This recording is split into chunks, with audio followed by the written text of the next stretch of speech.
tell me your birthday really quick. And for some reason, I'm having a little... Oh, July 13th. Great. Thank you. Oh, I love cancers. 13th. I'm sorry. There's a little interference in on my reception right now, so forgive me. But, I love cancers. Yay. Pisces and Cancer. We get along great. You're great. And so let me just tune in on you for a second. Woo. You got a lot going on, girl. Oh, yes, I do. Specifically.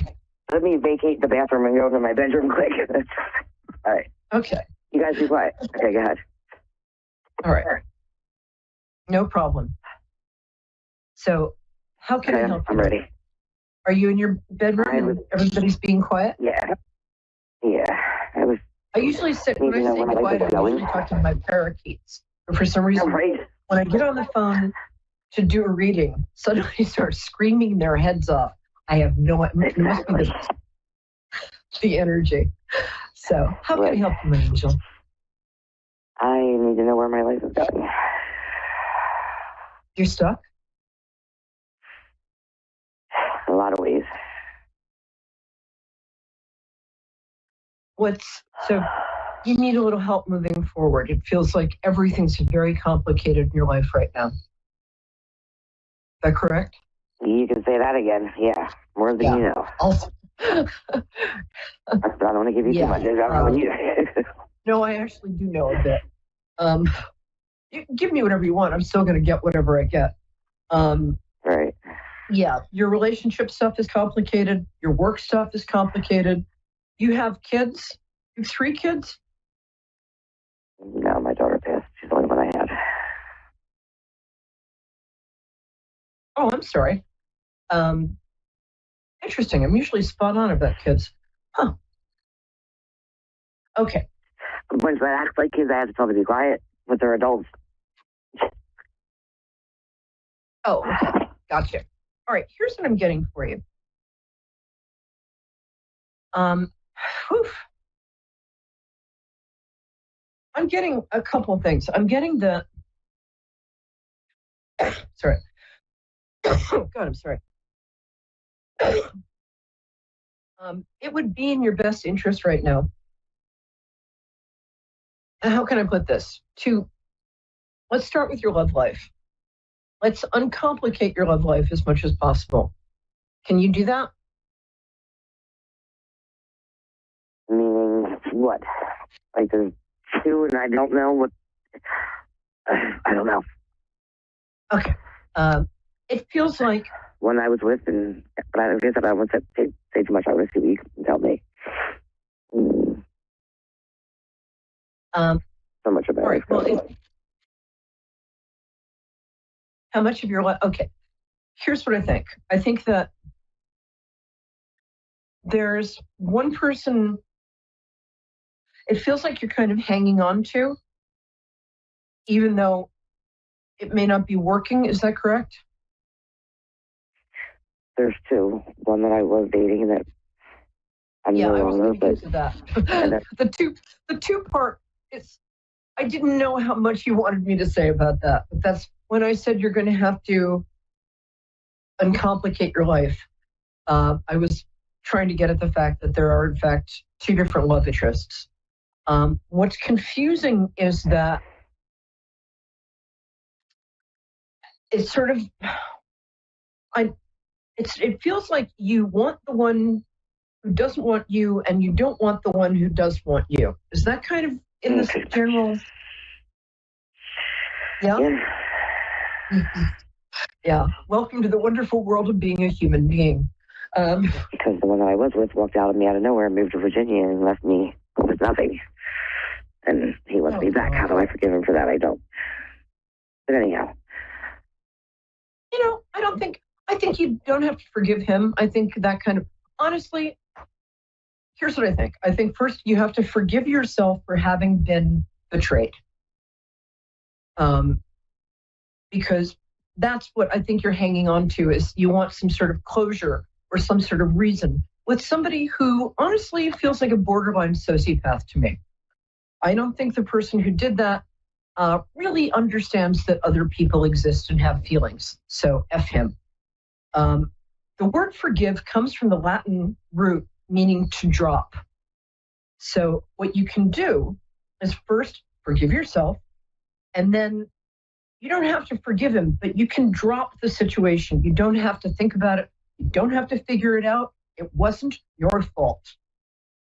I'm just going to say, I don't think I've ever said this in the show before. I don't like him. So, and I was in the hospital I feel that for there's overnight, and he texted me the next morning. What about the other one? I'm so torn. I like the other one better. My feeling is if somebody has punched you in the nose and they don't really come back and say, I punched you in the nose, I shouldn't have done that. That really sucked. I'm sorry. I think somebody who moves to Virginia and leaves you in the dust is not really somebody who should be in your life anymore. Because you're a lovely person. You've got a wonderful energy. You're very creative. You're very giving. I think you're also very attractive from what I can see with remote viewing. I think you've got beautiful eyes. And you've got really nice cheekbones. You dress well. You always wear perfume. I realize that's a strange thing to pick up psychically, but I like the other one for you. I would also make room. I think somebody else is coming in for you, and not that far away. I think somebody else is going to show up, like not that far away, 4 to 6 weeks from now, mid to end of October. So I wouldn't fill up your dance card with the other guy just yet. Although I do like the other guy. Like, I am totally in love with him, and he said he's not ready, so I don't know. Yeah. That's, if you can, what I'm getting is one of them you need to let go of. Forgive yourself for having been in that situation. People think like, oh, I have to forgive him. No, the hell not. You don't have to forgive him. You can let it go. The one that walked away? It wasn't my fault. Forgive yourself. The one that walked away?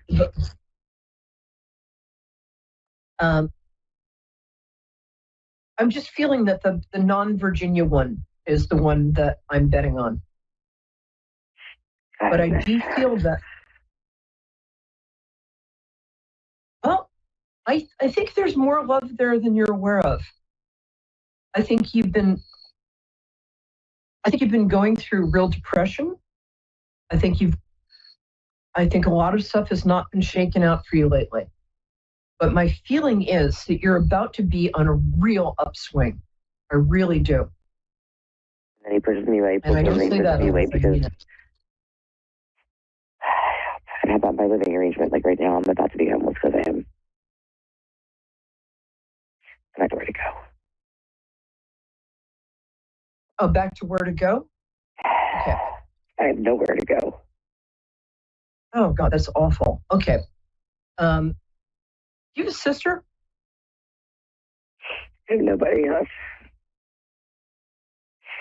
My brother, but he doesn't like me because I'm on disability, because he doesn't understand my health issues. So he's just downright nasty, and that's everybody else is one of those out of state. And my aunt just passed away. I see. Yeah. Oh, I'm so sorry. It has been such a tough time for you. I don't get you moving from where you are right now, honestly. I don't know how that's going to happen, but it feels to me like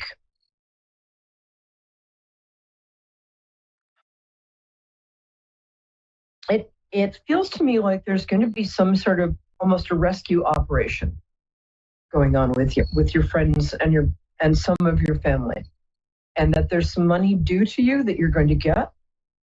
I'm not getting you moving from where you are right now. Where's the money coming from that I'm due to? Yeah. Money, I just get the feeling, and it's a not inconsiderable sum. It's a fair amount. I think that you have, like, honestly, I'm going to say it's more than a few thousand coming in. And if you can just hang in for a couple of weeks, don't make any rash decisions, don't despair. Help is on the way. You're going to be okay. You are. There is There is money coming to you. Is that coming from my aunt or from? Yeah. From my aunt that passed, or from my car, from my old car that was bad issues with. So. Yeah, I think the second thing you said. It also feels like there's money, like an inheritance of some kind, maybe two of them. And it feels like the inheritances maybe have been held up for some reason. But I do not get the feeling that you're going to have to move. I also think that if you can do something along the lines, find some sort of spiritual practice, because you're so exhausted from being in fight or flight all the time recently. And if you can just sit for 2 minutes a day and just breathe, just count backwards from 50 while breathing deeply. Do something to turn your mind off for just 2 or 3 minutes a day. It's going to help a lot. Or if you're a praying person, pray. What's happening is you're in fight or flight. You're so terrified all the time that it's hard for you to receive good news and good stuff. So take a couple of minutes every day, breathe in, pray if that's your thing, meditate, do something. It's going to be okay, is what I'm trying to tell you. And I know you're in full-on panic, but take a moment, breathe deeply, there's that deep breath. You breathe really deeply, and then you blow out through your mouth like this. It relaxes your central nervous system. It sounds rude, but it relaxes your central nervous system. So even if you just do that like 5 times in the morning, just help is on its way. Things are going to be okay. All right, my love, it's the end of the show. Let me know what happens. I'm rooting for you to be in my meditations and good thoughts, and you're going to be all right.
watching Moonstruck TV, enlightening television. Welcome. Time for Eleanor Gray's Psychic Destiny with Eleanor Gray. Live from GraceDestiny.com. Connect direct. In North America, dial 888-454-2751. In London, 20-3519-2158. In Sydney, dial 02-8488-3147. Or online, contact us through our Facebook page. Facebook.com/Psychic Radio. Or one of our websites, AskOneRadio.com or Moonstruck.tv. This is Eleanor Gray's Psychic Destiny on A1R, the Ask One Radio Network.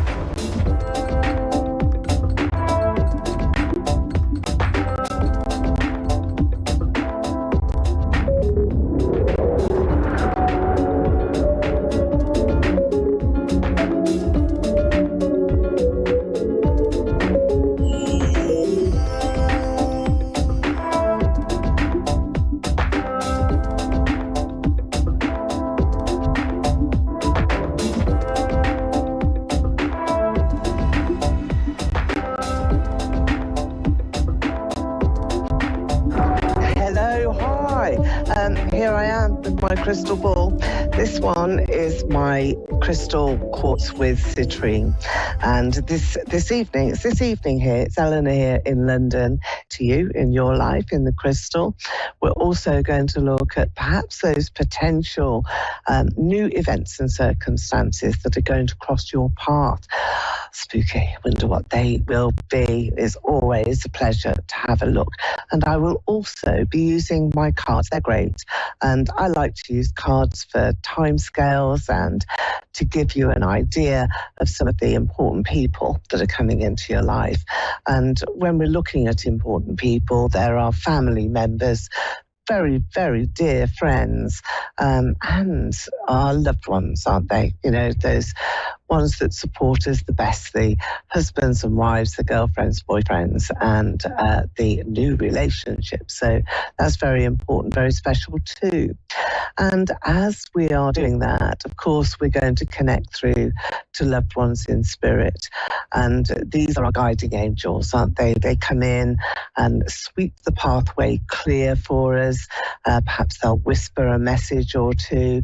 Sometimes we may not hear them, but that's what mediums are for, to enable that connection to come straight from those guided spirits to us here as we're living our lives, doing the very best we can.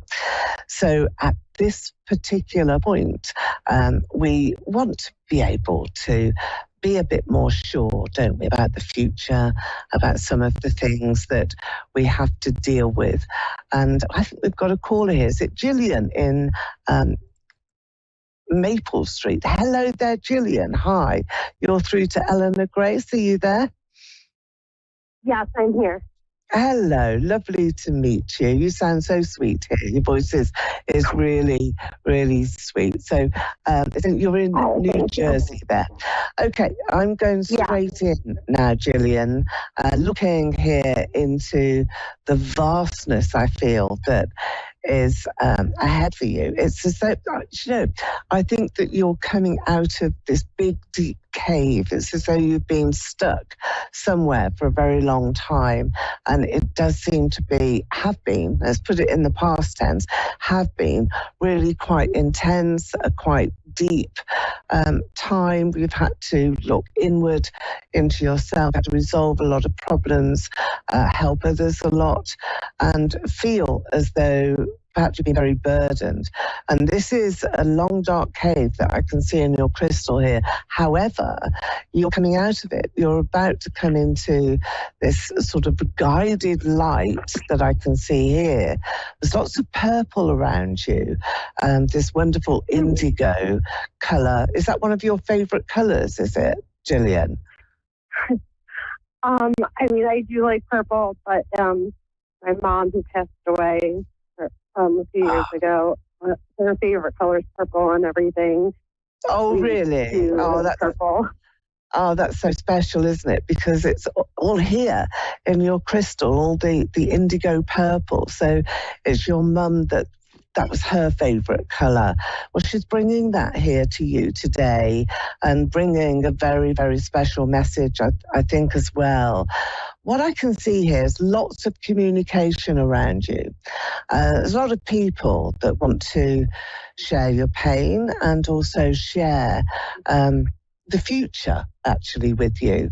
So don't be thinking that you're on your own or you're having to suffer on your own, particularly the loss of your mother. It's so deep when that happens, and it's left you, I think, quite scarred.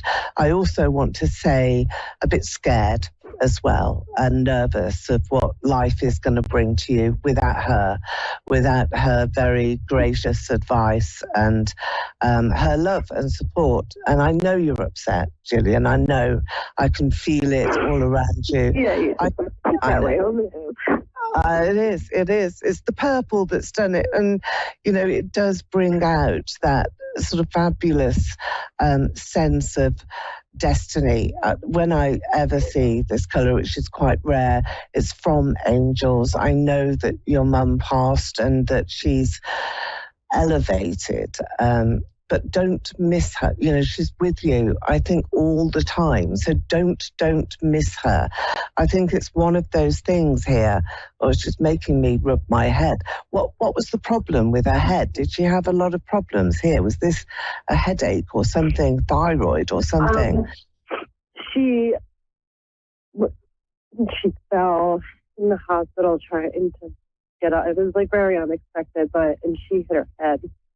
It was here, wasn't it? Yeah, it was here, because she's showing me this area here. So that must have been the fall in the hospital, as you've said, because immediately I had to put the crystal down and just immediately go here. So she wants to tell you about that was something that she couldn't help. She really felt quite sorry that she did have that fall, but there was nothing that she could do to break that fall, no means that she had of being able to break that fall or pull her arms out at all. So she needn't say sorry. You know, it's not a sorry, is it? It's just, you know, one of those things that happens. But I feel that that's the emotion that she wants to convey to you. I know that, Gillian, you're very tearful and very upset, but this is how powerful it is to realize that spirit can come through. It's your mum, and that she is giving you these indications that she remembers and that she's connecting to you through me, which is really amazing when we look at the time distance and we look at how can that happen. But it's also really reassuring for me and also for you to know that this is a process, you know, that you can connect to her as well. You whisper, don't you, to her? I know that you do this, Gillian. It's like you will have a little whisper, won't you? She listens. She's here. She can hear you, and that is something that you must keep doing, because I can hear these little whispers, and it's like you're chatting away to yourself, and she's laughing. You know, she was a giggler, wasn't she? She did like to giggle and, you know, burst into joy. So she brought so much joy into your life and into the world. And that's what you've got to hold on to. And yes, of course, you're going to be upset at times. And that's wonderful to remember her in such a brilliant light, because she was a bright light that shone down on everyone, and particularly in your family. I know. I can feel her presence. I've got it here, and it's so very strong. And that, I feel, is what you miss in a way as well. But she does seem to be sending help to you here. It's really important as well that you recognise that. I've got the initial of S for sugar. I'm just going to Sierra. That's the proper alphabet. So she's giving you that. Is that the initial of somebody special to you? Is it a good friend or somebody close to you? She's also sending you a cat. Do you have a cat? Did you have a cat? No, my kids want a cat. I had a cat as a kid. S. I'm trying to think. So don't worry, if you can't think, you'll think afterwards. I think it's a man's name. I don't feel it's a woman's name. Maybe it's somebody in spirit, but I do want to go to Stephen, and that's the S. I feel that that's what she's trying to say. She's met somebody, I feel, that was either a friend of hers or an ancestor. You'll put it together. When it comes through from spirit, you always will. So I will give you that name. You'll ponder on it at another time, but let's think about the cat, because both of you wanted a cat, didn't you? And it didn't really happen, and she's giggling about that. But I feel that... Yeah, no, it was not. Yeah, no, we had a cat, but we had to get rid of our cat. Okay, all right. Maybe there's another cat that's coming to you. All right, so what a wonderful message now. Oh, actually, you know what? I didn't mean to interrupt you. There was a few nights in a row, and nobody's around here, so there was black cat that like randomly appeared, and it wasn't like scared. It was really creepy. It was last night and the night before, actually. So yeah, I don't know. I just remembered that. Okay. Well, that's the connection. That's why she's saying it, I think, because I can see it. So she's letting you know. She's giggling now as well. Did she give you a necklace? Were there some special beads or pearls, a necklace that you have belonging to her? I mean, but I have a necklace after my mom passed. It's like a purple crystal with her ashes in it. Ah, that's in the necklace. Her ashes are in the necklace. Yeah. Yeah, it's a necklace, and there's necklaces the kids made for her. Right. Okay. Oh, that's why she's going to her neck. So she's showing me the head and the bang on her head and a cat, and giving you Stephen. Maybe it's somebody you'll think about, or perhaps somebody who's like a near neighbor. It's around you anyway. And now the necklace. My gosh! I haven't. My neighbor's name is Stan. My neighbor's name is Stan. Okay, so it's your neighbor. Interesting. Yeah. Okay. So has he got some problems then at the moment? Maybe you'll hear about this quite soon, because I feel as though, there's some different energies that are going on with a neighbour, and that, now you've got the opportunity to perhaps sort of catch up with this guy. There's something that you're going to help him with, and I think that is really, really cool for you. And I think it's just connecting these messages from your mum, making sense of what she is saying to you, making it real, and having it grounded where, you've got your neighbour, you've understood the cat, you've understood the necklace, all of these little snippets of information she's sending to you to say, look, how much she remembers you. She's here with you. She hasn't gone anywhere. She's still supporting you. And she can do magic now. She can make little magic things happen. She can drop little nuggets of information to you, and maybe bring you some goodwill and, a bit of good fortune. But you've got to ask, and this is why I can hear the whispering, the whispering that's, excuse me, that's going on.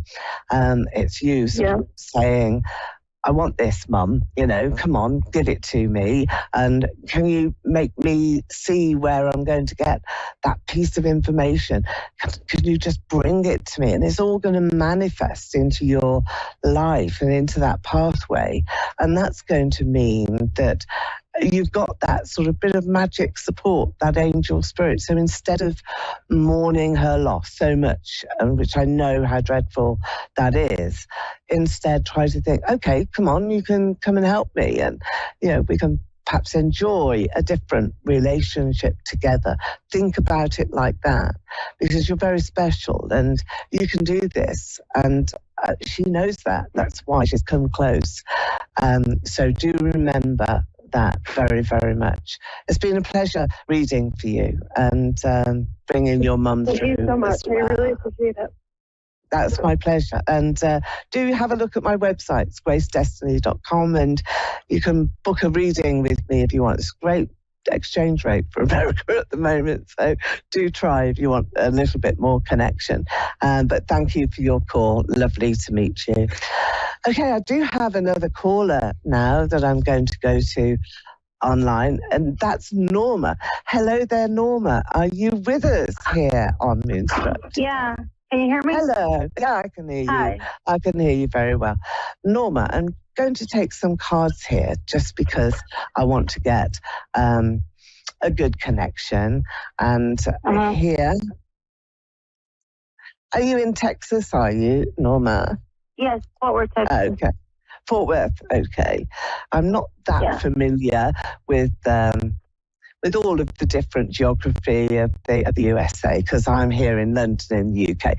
But, you know, we reach across the miles, and I've just been told that you're a sister city to Dallas. There you go. I'm showing off now. I'm showing off that I've got a little bit of information. I haven't at all. It's a complete lie. It's my producer that's telling me all of this. Okay, so let's take a card now for you. Oh, Norma, is there a boy here that you're trying to get in touch with, you're trying to get hold of? What's happening? What's happening there in your relationship area? Because I feel that there's a big sort of boost of energy that is there for you, and that you've got some surprises coming in soon. I've got this card. It's a very romantic card, and it just says to me that you've been carrying lots and lots of burdens recently. It's all got a bit choppy and a bit messy, and you're a bit fractious. You don't quite know which way to go with regard to where you stand, perhaps, in a relationship. But I do have you coming away from that and moving into a different sphere altogether. Does that make sense to you? Do you understand that? Where I'm looking at you and thinking, I just want to pick you up and place you somewhere else. I really do. And this is where you're going to. You're coming into your own power, stepping into your own power. And you're this lady here, a golden woman, able to pick out the fruits of her own labor and really enjoy some good times in the next few months. And that's who you are. I feel that there's great news coming around work, because the workplace for you, I think, has a lot more possibilities yet than you realize, and they're good for you. They're great possibilities as well. Right now, I'm not working at the moment. I'm just worried because they're doing I receive disability benefits monthly, and they're doing a review, and I'm worried that they're doing a review. I'm worried if I'm going to still get my benefits or not. I don't know. You're still going to get it. Yeah, it does seem as though you are. For the new year, 2023?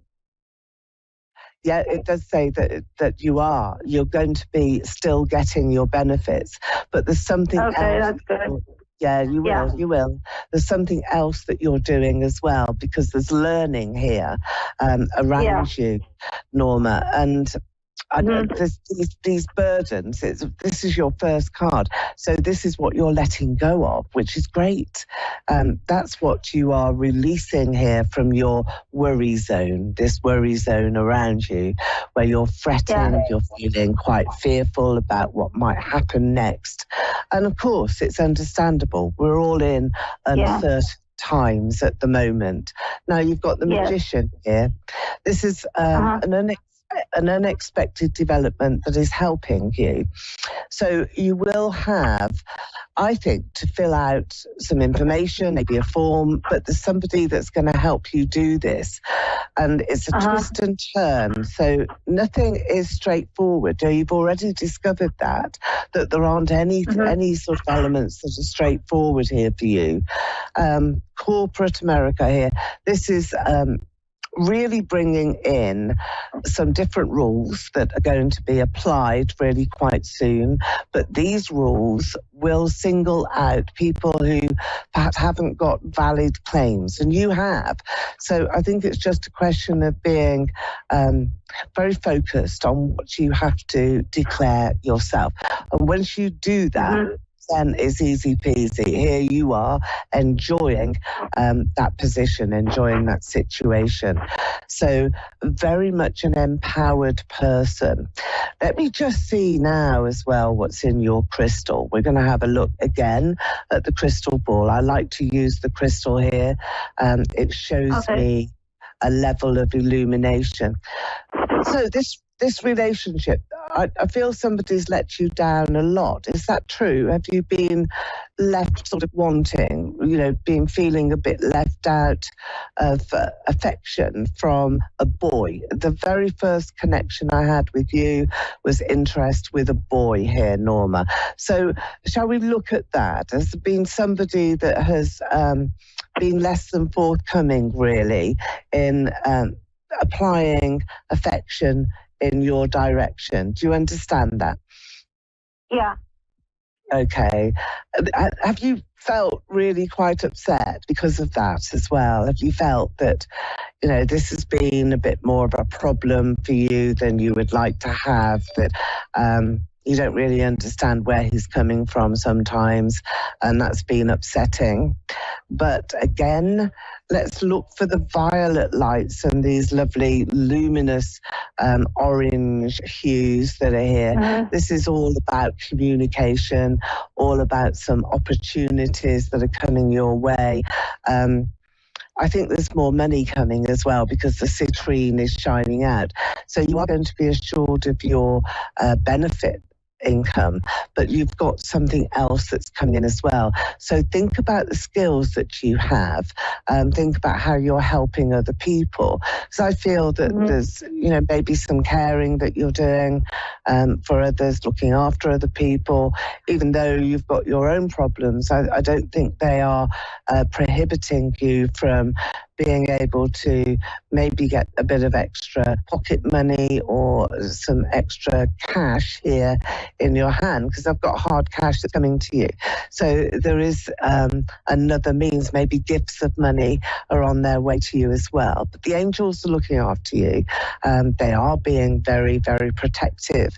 So I do feel that there's a man that's here who is passed over into spirit.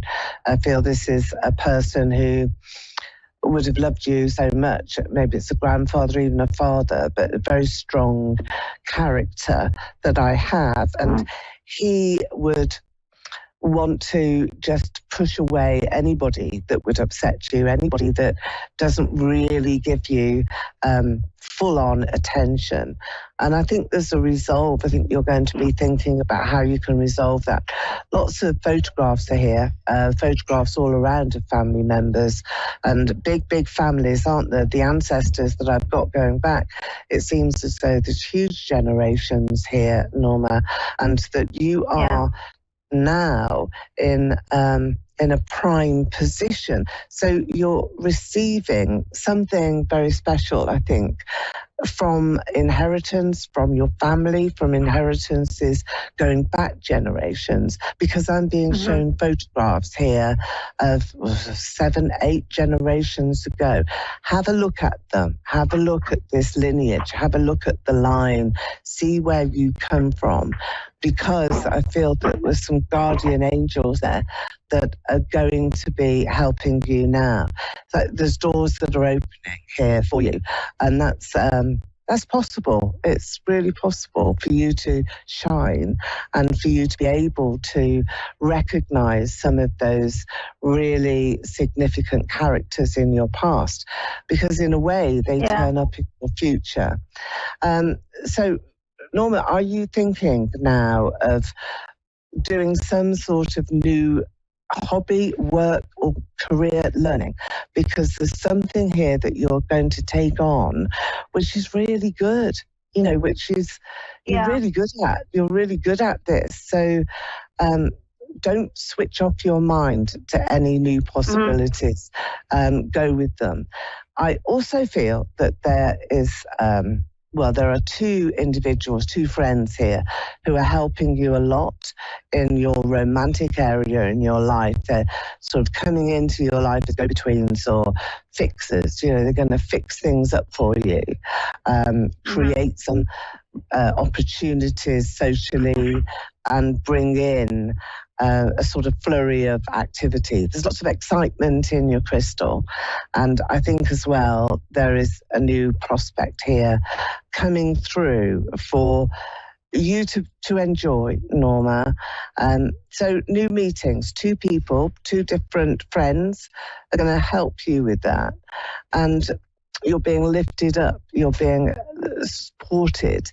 This male in spirit, would this be your grandfather, would it, Norma? Yeah. Is your father in spirit as well? You mean my dad? Yeah. No? Yeah. Yeah, I'm here. Okay. So your grandfather here, I think, is bringing a message about your dad. Do you see him? Where is he? He just seems to be missing. Where is he? Both my grandparents died. My dad, my mom's dad died, and my dad's parents died. I sometimes have dreams about it. Do you? Okay. That must be what I'm connecting to here then. Because I can't quite remember because it's because I've been told I have a curse on me, but I don't believe that, Because there's some psychics have been ripping me, threatening me that they want money and things like that, Oh dear. No, we don't do things like that. And no, there's no curse in any event. You've talked here tonight or today where you are. To me, I'm a clairvoyant medium. There's nothing there, I promise you. But your grandfather is trying to protect you spiritually and really push away a lot of these negative people and the bad energies. And I think that you've got it. You're okay, Norma. You're not going to be suffering at all. So, Norma, I want you to just relax now about souls in spirit around you and take great care to immerse yourself in positive energy and think about all the good things that are happening around you. It's been a pleasure speaking to you, and I hope to speak to you again soon. So thank you very much to both my callers here this evening or this afternoon where you are, and I will see you same time next week. In the meantime, if you want to find out a lot more about me, Eleanor Grace, and what we do here in the UK, then just go to my website, which is gracedestiny.com, and you can book online to have a reading, personal, private, by Skype or any other means with me. So I'm going to see you same time next week. Bye-bye. Eleanor Grace from London. Bye-bye.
Radio Network and watching Moonstruck TV and Lightning Television.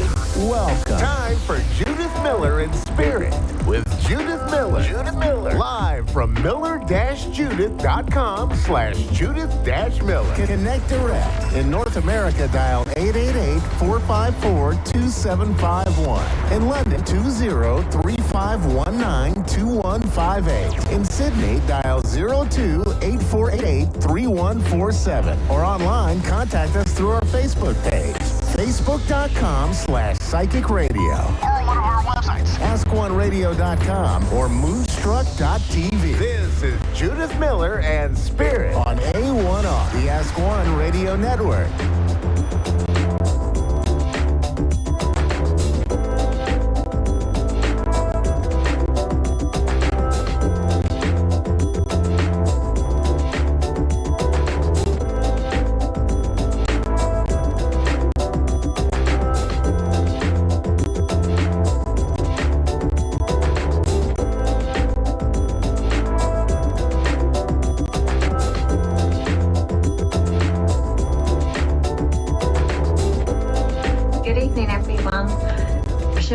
Good morning if you're across the water. It's Judith Miller with Spirit, and it's lovely to join you again this week.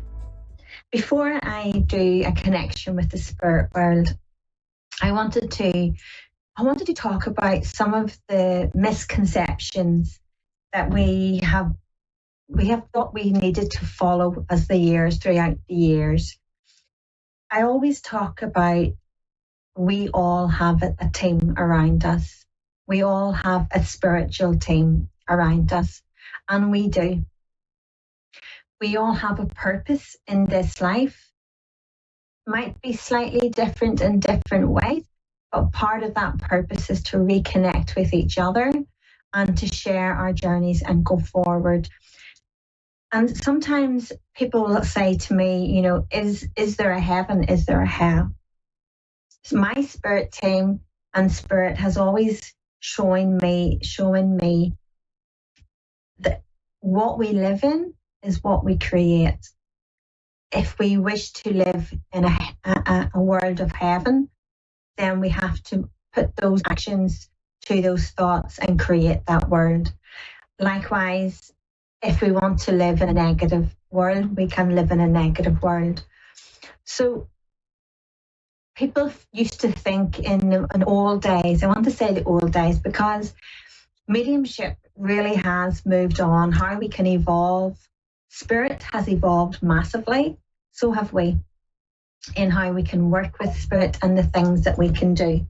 And I do want to talk about, people would say, will my loved one come forward? Will my loved one know that I want to talk to them? Yes. Your loved one hears every word you talk to them. They hear your thoughts. They feel your emotions. They know what you're doing. So whenever we do connect to a loved one in spirit, they will always try to give little validations, not just of their life, but what's going on in your life. Maybe where you have been, maybe where you're going, or maybe what you're doing. But they will validate with little clippets of what's going on in your world right now. So the misconception people used to always believe was that you had to be chosen to have a spirit team. You had to be chosen to work with spirit. No, you don't. Just by coming here on earth, you were chosen. Every single one of us is chosen. We might have come to take on a certain purpose and help support each other along the way. But please know, there is no hierarchy in this world. No hierarchy in any way. We create the hierarchies that we allow. So it's important that we remember that we're all important. We're all as important as each other. And you, every single one of you, has a purpose in this life. So never ever let anyone think that you're any lower than them or any higher, because we're not, we're all the same. But please know that just by being here, you were chosen. You were chosen to follow a path that's unique to you, a blueprint that is unique to you and your journey going forward. We all will learn lessons, and some of them will be very hard lessons, but they're lessons we need to learn, to evolve and to grow through, and to help others along the way. So whenever you're going forward in your day and you're curious as to, does my loved one hear me? Does my loved one see me? Ask for that little sign, and they will leave that little sign. Ask your spirit team to help show you the path, the way, to help guide. Our spirit teams, I always say, are our biggest cheerleaders. They were our biggest supporters. We just have to allow them to help us. They're not really able to keep interfering and make changes and make decisions for us. What they can do is help you understand what is right and what is wrong. And by doing that, the easiest way for them to help do that for you is through your own intuition. So when we get a feeling in our stomach, that intuition, if we get a feeling of uncomfortable, we're not sure, we're questioning something, but we're really not sure of the decision we want to make, take a step back. There's a reason why we feel like that. And when we aren't communicating with our spirit team, we are not verbally communicating with our spirit team. They are communicating with us through our intuition. So they will always connect with us. They will always guide us. Try different techniques. Know your own angels and guides are there to support you. Ask them. If you're going to make a decision and you're not sure, ask them to help you. And then silence the mind, relax the body, and wait till you see what you feel. And if you feel excited and happy, that's the right move for you. If you feel nervous and uncomfortable, question it. Take a step back. Your intuition will always guide you. I call it our internal sat-navs. It can't go wrong. Not so much like the sat-nav in the cars, because mine goes wrong all the time, but my own spiritual intuition is never wrong, and neither is yours. So don't be afraid to connect to your own spirit team. Don't be afraid to know that you have one, and they are just itching to spend time with you, as they do, but for you to know they're there. Okay? So if anybody ever tells you that you're not able to do what I do, what anybody else does, remember you were chosen. You were chosen to come to the earth. You are psychic. You have abilities. You just have to want to use them. Okay? So let me see, whose caller have we got on today?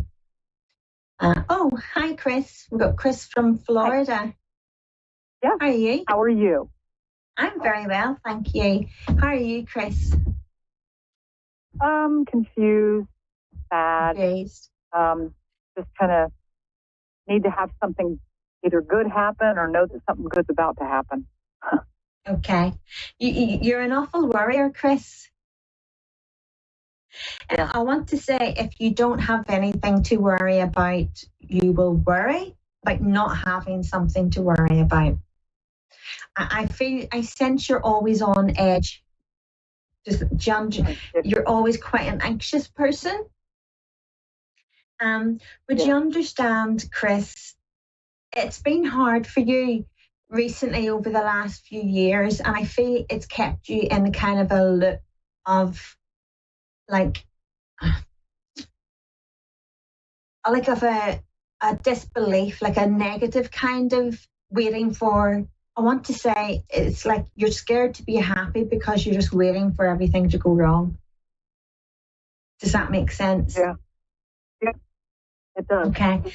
So, Chris, when we're in, I always say to people, and I know it can sound quite random, but the only way we can move out of that situation is to take the leap of faith and make a decision that it makes us nervous, but also excited.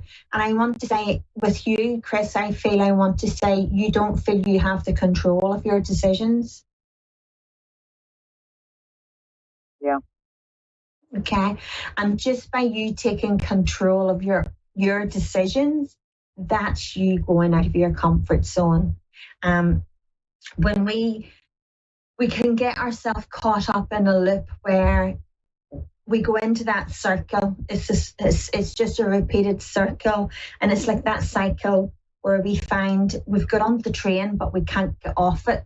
We don't seem to find the right stop. And I feel with you, Chris, inside you're saying there's so much going on in your thoughts, how you feel, but I feel it's trapped and you can't get that out. And I want to say why you can't get that out is you're so worried about offending others.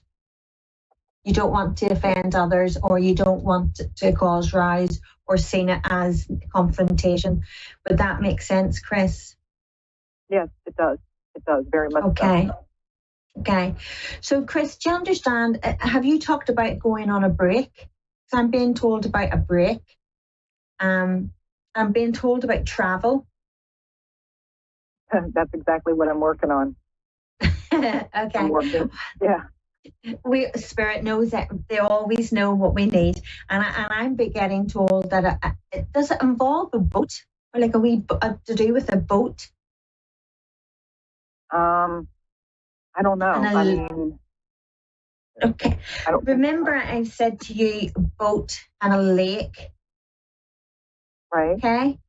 But I feel that there's a memory with you, Chris, and I want to say like to do with a boat and a lake, like a lake house, like a holidays, like a summer home. Does that make sense within your family memories? Yeah, I think it does. I think my grandparents lived near a lake, and a very, very small lake, and we would go fishing and that, and I would be there on weekends. Yeah. Do you remember how you felt, Chris? Yeah. It was like you hadn't a care in the world. You were in nature, you were around the water, you left your worries, and you were absorbing all that natural energy, clearing. And what water does to us, we can stand on a beach, we can sit and we can just allow our troubles just to go with the water. And it can be very cleansing and very rejuvenating. And I feel that is an amazing way for you. You connect with nature. You connect. Yeah. So I'm being told inner child. It's important to bring that the inner child's got lost, Chris.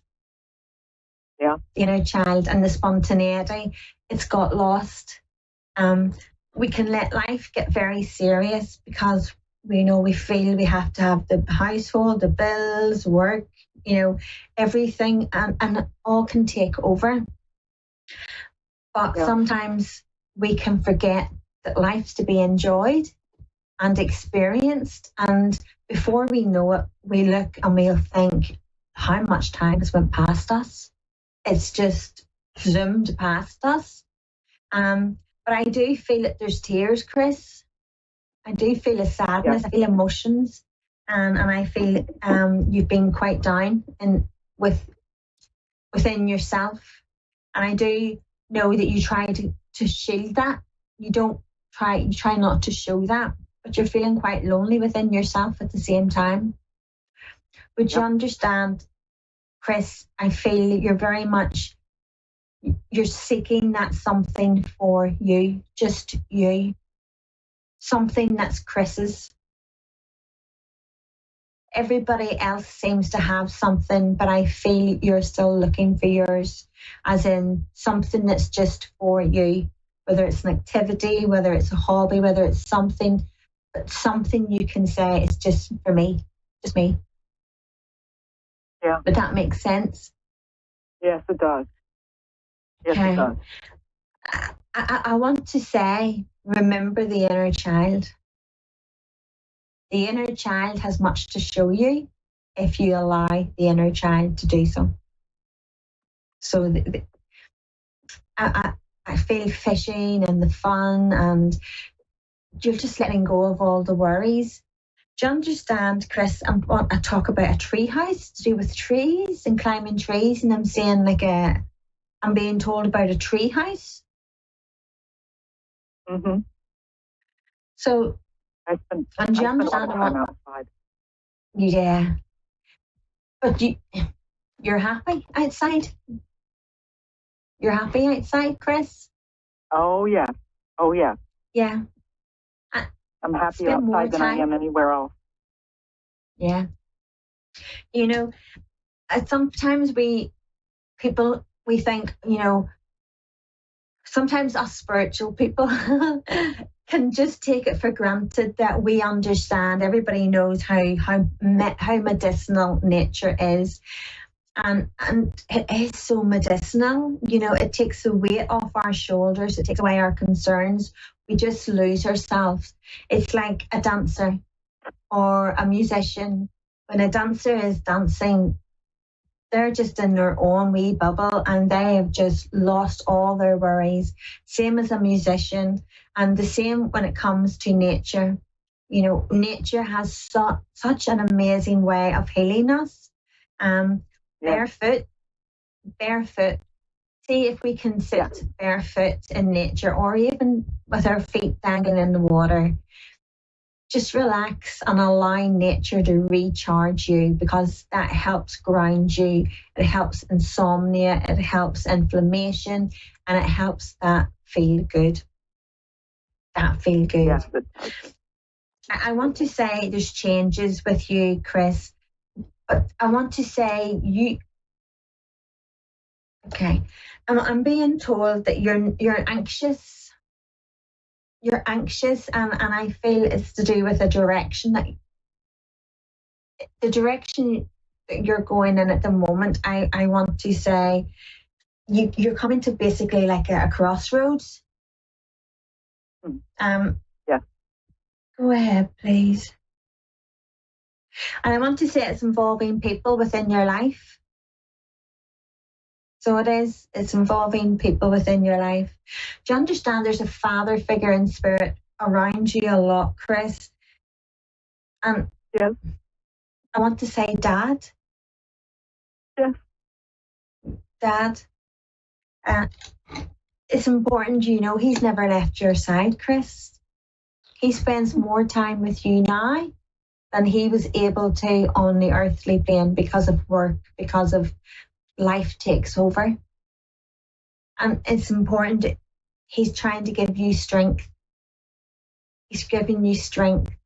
He wants to show you the happy times, the memories that you shared as a child. And to understand, he's showing me lying down. I feel like I'm lying down and I'm looking up at the clouds, and the clouds are all moving. And as the clouds are moving, I'm seeing all sorts of images in them. And I feel you did that as a child. Yeah. Okay.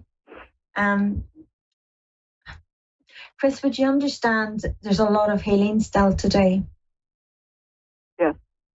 A lot of healing. There's a lot of sadness within. I feel a lot of sadness within. But can I also help Dad hold your hand while I'm talking to you? Yeah. Okay. So I don't need to know which hand, Chris. You choose whichever hand, and just relax it on your lap, or just relax it. And Dad, okay, do you understand? I want to talk about somebody, Peter. Yeah. Okay, he's just gave me the name Peter. Okay, so you decide, pick your hand, relax it on your lap, open, and let Dad hold your hand as I'm talking to you. Okay, would you understand, Chris? Thank you. Chris, would you understand? Have you a brother? No. Dad have a brother? No. Okay, there's a brother in spirit. I need to place this brother because I can never change what comes forward. Okay. Do you understand? Did Mum have a miscarriage or a pregnancy that didn't go full term? I don't think so. Okay, please can I question where it's important? I'm just trying to question where the brother's coming in, because I'm being told brother in spirit. I am being told it's connected to you, Chris. So I can never change what comes forward, because they can only come forward with what's true. But it's how we place it and then how we interpret it.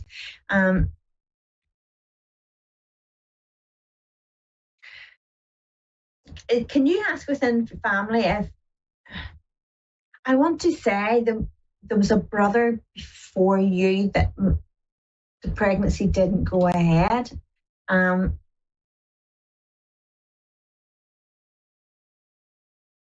Before you were born, there was a pregnancy within the family that's passed. The pregnancy didn't go through. I feel it must have been a miscarriage, and I feel it would have been to do with Mum and Dad or aunts and uncles, but that family, as in Mum, Dad, or aunts and uncles, because whoever this is was a brother to somebody on the earthly plane, so either to your cousins or to yourself. Okay. So could you ask within family, because it's important that I place that whenever I finish your reading. So I do feel like I want to say it's either between Mum and Dad, or I want to say it's to do with like aunts and uncles, okay, in that circle. Okay, Dad, let's hold Chris's hand. Okay, I'll keep talking to you as I bring Dad closer to you, okay? Okay. So Chris, would you understand? He's laughing, he's talking about piercings. I feel like I want to go back within the family circle. I feel someone got a piercing but didn't let on, or someone got a piercing when they shouldn't have at that stage. Do you understand? Yeah. Okay. Because he's joking as he said, he's giggling as he said it. Do you understand? Who would have been the rebel? I feel there was a rebel. If Dad says black, they would have done white. Okay, because he's laughing and he's making me aware of it's precious memories for Dad. It's really precious memories for Dad, and hopefully for you. Okay. I also want to say that there's a lady in spirit and Moonstruck condition. And I want to say with a cancerous condition, I'm being told cancer, and I've questioned Moonstruck or condition. I'm being told condition, okay? There's a lady in spirit who passed, who had cancer, okay? Can you understand that she's coming forward? I feel she's on, and I also want to talk about Dad's side of the family. Okay. And I also want to say about distance. He's making me aware of distance within family. Okay. Yeah. Okay, so you have grandparents trying to come forward also now. They're here as well. Gosh, everyone's coming forward for you, Chris. Okay, let me see. Can we work with Dad at the moment? Just and let Dad hold Chris's hand, please. Okay. So I'm just linking in, Chris, okay? Okay. And if you relax your hand and let Dad do the magic, you'll feel.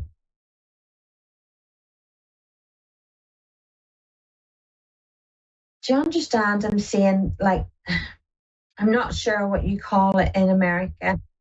Here you would call it like rounders. It's a bit like cricket, but it's more like rounders, like soccer ball. Would you had okay. Dad's laughing at me. He's laughing at me because I'm trying to describe what he's showing me. So, you know, Dad would have wore a cap at times. And I feel Granddad would have wore a cap as well, like a. Mm-hmm. So Dad's saying when he was growing up, he used to laugh at his dad's hat, but as Dad was growing up, Dad started wearing hats himself. So he's laughing because we tend to repeat a lot of the cycles, and he's laughing because. Do you understand? He's talking about smoker. He's talking about smoker. Okay, and he talks about soccer. Okay, but I feel it was family days, or there was something to do with family, like occasions or family days. And I feel it would have been outside activities. Yes. Okay. Can you feel anything on your hand, Chris? I feel weight. Yeah. It's Dad. You're feeling Dad. Okay, Dad, let's see if we can make this stronger for Chris. Chris, I have to say to you, you're very strong-willed. You are very strong-willed and you have a beautiful heart. And it's okay to put yourself first. It's okay to take the time for you, because sometimes we're so busy looking after everybody else, we forget about ourselves. So we do. Are you feeling around your fingertips, Chris? I'm sorry, say that again? Can you feel anything around your fingertips? I feel a little pressure. Okay. Let me see if we can ask Dad if we can help. Let me see if I can help Dad close your hand with you, okay? Okay. I do want to say to you, Chris, to look out for a feather, and I feel it's in between the living area and the kitchen area. Is that open planned? Yeah. Okay, because I'm seeing it's like an open planned. He's showing me to watch out. It's a tiny little white fluffy one, okay? And okay. he has left it there for you. Have you got like kind of a bench that you would sit at with like stools, or like outside, you mean? No, in inside. Have you got like a bench or something, like an island or a bench? Yes. Okay. I feel it's around there. Okay. I'm going to not have enough time. I'm going to lose you. But I do want to say, look around there, Chris. Dad has left you a feather. Okay. Cherish it. Don't let anybody else hold it. It's his energy. Okay. Every time you put it in your hand, you will feel Dad. Every time. Okay. Okay. You will feel his love. And you need that. That's your connection to Dad always. So trust it will be there. It's been in plant pots, it's been in vases. I've helped them deliver feathers, and you never know where they're going to put it. But please know your feather is there.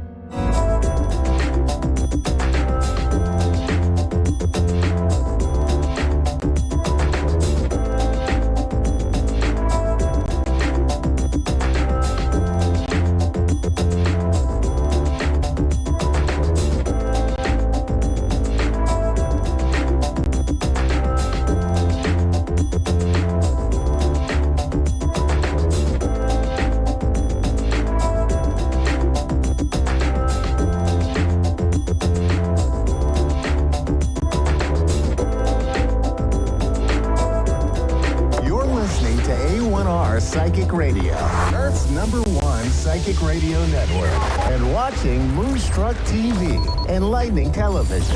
Welcome. Time for Sessions with Spirit with Gene Rose.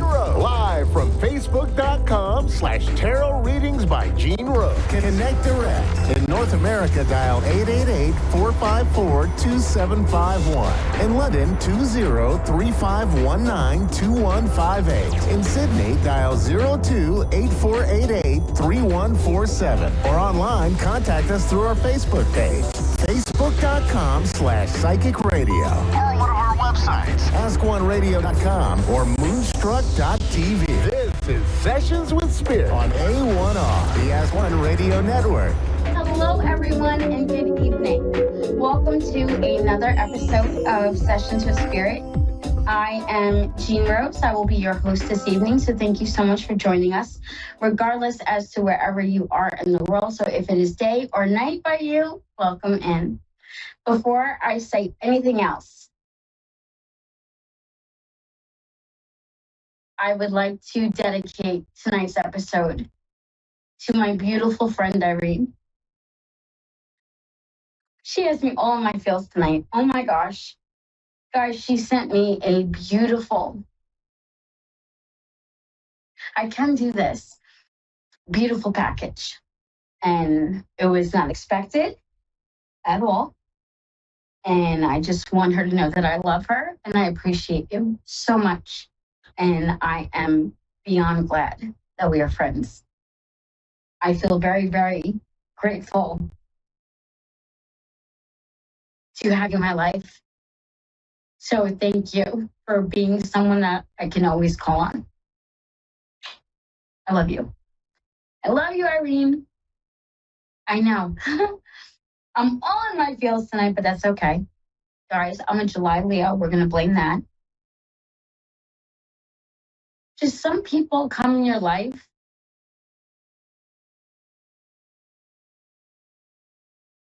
and especially nowadays, it's very hard to make genuine connections. You know, my wife and I say it all the time after COVID, the world changed. It did. And when you meet a person such as Irene, you want to hold on and grab onto them with both hands and not let go. So Irene, my love, tonight this one's for you. Love you. Guys, as always, we are going to be starting with a couple of readings from my beautiful Stiggies. Yes. Oh gosh. I know, right? Like she's always crying. I feel like that episode of Kitchen Nightmares with the sisters, and the one sister is always like bawling, always. Yes. So I feel like that, but it's okay. It is happy tears. So never a bad reason to cry when it's happy tears. I'm going to begin with another beautiful friend of mine. Her name is Cuss Bucket. Yes. She's very dear to me. And in fact, tonight, she kind of caught on that I was getting nervous.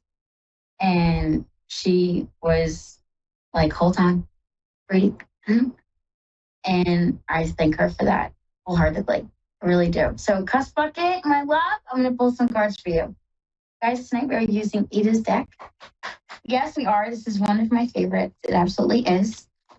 This was given to me by my sister from another mister, my dear Ada.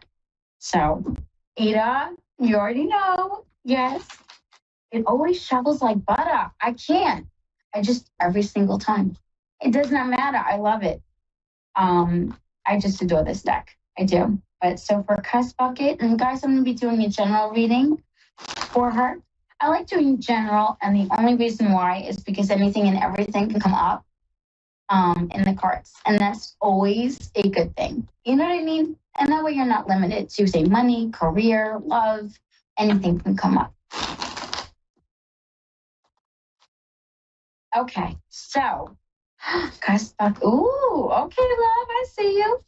The stress is dissipating, okay? Yes, it is dissipating. It is going away.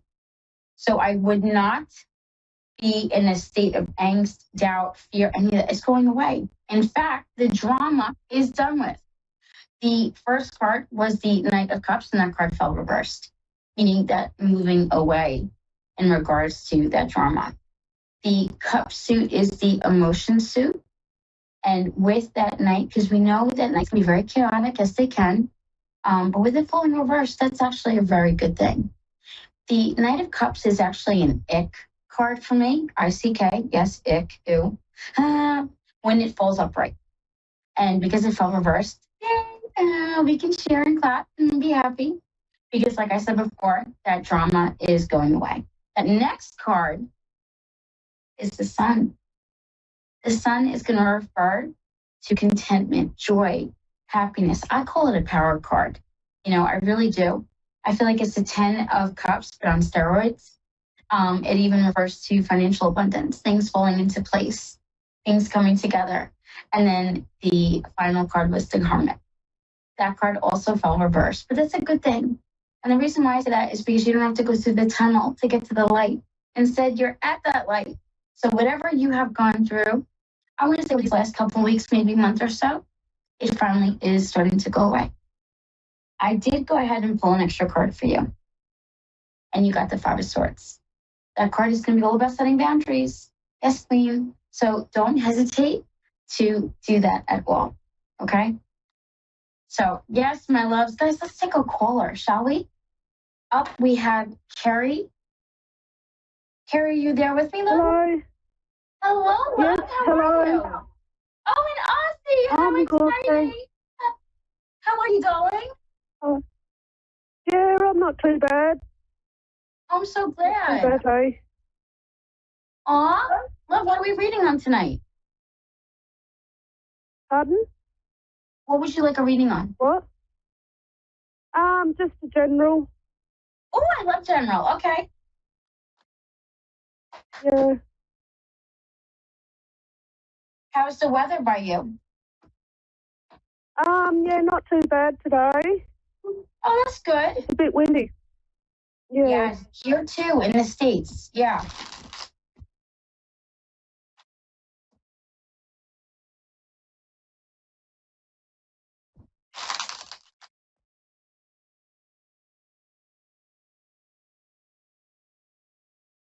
Oh, okay. So we have some success ahead. Who's the manipulative male, though? It also could be a dominant female who also is manipulative, but they are dominant and manipulative, especially emotionally. Yeah. I'm sorry, what, love? Yes. Oh, you okay? Honey. Yeah. First Yep. card is the Six of Wands. Is it like an on again, off again situation? Yes. Okay. The reason why I asked is the first card was the Six of Wands and that card fell reversed. So that lack of success. Yep. Baby doll, I'm going to say this Yep. straightforwardly, okay? It's not going to be what you want it to be. And I don't mean to be a Yep. Debbie Downer. I don't, okay? But I am a straight shooter No. when it comes to readings. And I think you know in your Yep. heart of hearts what's going on. Yep. The lack of change. It's all words. It's not anything ever put into action. And if it is, then maybe it's good for like a week. And then things go back to the way they were. Yep. Oh, my love. I wish I could give you a huge hug right now. I know it's hard to hear. Thanks. I know it is. Yep. But you know what? I would rather you hear this tonight. I'd rather you hear it now. Then, you know what? Waiting like 10 years or 5 years, I don't want that. I do not want that. Does No. that make sense? Yes. Yep. Oh, love. Second card is Justice. That card is going to refer to the scale evening out. Yeah. So things having to Yeah. sort of find that way where they can fall into place. But I feel like that's not going to happen until you're at peace. And you're not at peace right now, love. You're not. Yep. And you know this, you know? The card after that Yes. was that King of Cups. That's why I said, ooh, who's the manipulative male or dominant manipulative female? The final card is the Five of Cups. I think if you stay, you'll regret it. I don't say that lightly. I don't. I'll even pull extra cards for you, baby girl. Two of Pentacles. That balance is needed. Then you got the Three of Pentacles. Teamwork makes the dream work, but it fell reversed. So they're not a willing participant in the relationship. There's always an excuse. There's always a reason. The last and final card was the Page of Swords. That's going to refer to the start or beginning of that new thinking, that new mindset, and that new communication. Yep. Until they get on board, though, my love, it's going to be near impossible to make it work. Yep. Oh, my love. Yep. I'm so sorry. I wish I had better news. That's all right. Oh, baby doll. Can I pull an oracle card for you? Yes, please. Absolutely, my love.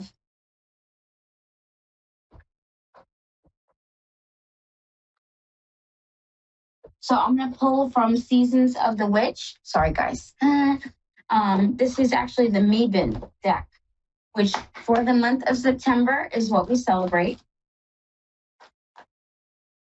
So these cards are just solely for you, okay? Yep. Oh, love, you got Campfire,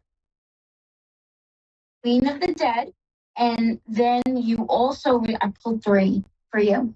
You also receive Coven. So the first card is Campfire. Do not fear opening your mouth and allowing your tongue to speak. Don't be afraid to speak your mind. Don't be afraid to ask for what you need and what you want. Whether it's in a relationship, whether it's at work, at home, don't be afraid to ask for it. Does that make sense? Hello? I said, don't be afraid to ask for what you want. Hello? Your next card was Queen of the Dead. Fear not the rage of the fire living within, for it is the power of your fierceness waiting to taste you fully. So basically, anger is not an enemy. If we use it in the right way, it actually can help us, especially in catapulting us forward into a more positive space. It's all in shedding and purging that anger and not staying in that space. And then, of course, that last card is Coven. Coven is I am you and you're me. When we come together, we are all we seek. Me, myself, and I. That's all you need. That's all you need, my love. Yes. Everything after that is the cherry on top. It is. But you have to make sure you are in a situation where you are being respected and you are being loved and treated with kindness. Yes. Yep. My mom used to say something, and it was, if you are unhappy more than you are happy in a relationship, then it's not a relationship.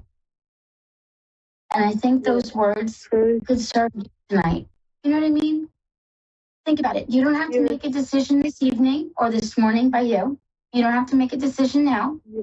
But understanding and realizing, like, oh, wow, this is an issue and it's not going to change. Okay. Thank you very much. You're so welcome, Carrie. You're so welcome. I wish it was better. I really do.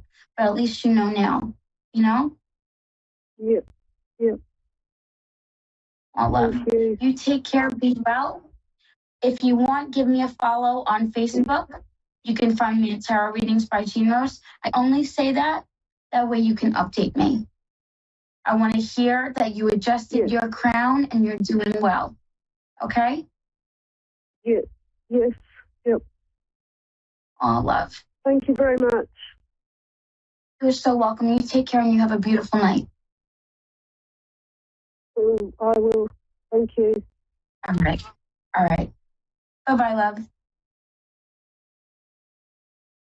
Oh, how heart-wrenching. Guys, that's the way it is, though. I'm always going to tell you what the cards say. I am never going to, and it's not a matter of sugarcoating it, but there's a lot of yes readers out there. Yes, he's going to leave his wife. Yes, he's going to do this. Yes, this is going to happen. That's going to happen. I'm not one of those readers. I literally tell you what the cards say. Nothing more, nothing less. Okay? Let's take another caller. Suzette? Hi. Hello? Hi, love. How are you? Hello. Hello. I'm great. How are you? I am doing fantastic. How are you doing tonight? How's your night going? I'm doing great. It's going very well. Thank you for asking. Thank you, love. Thank you, Suzette. What are we reading on tonight, love? So I just had a quick question. My ex left me a year ago to this day.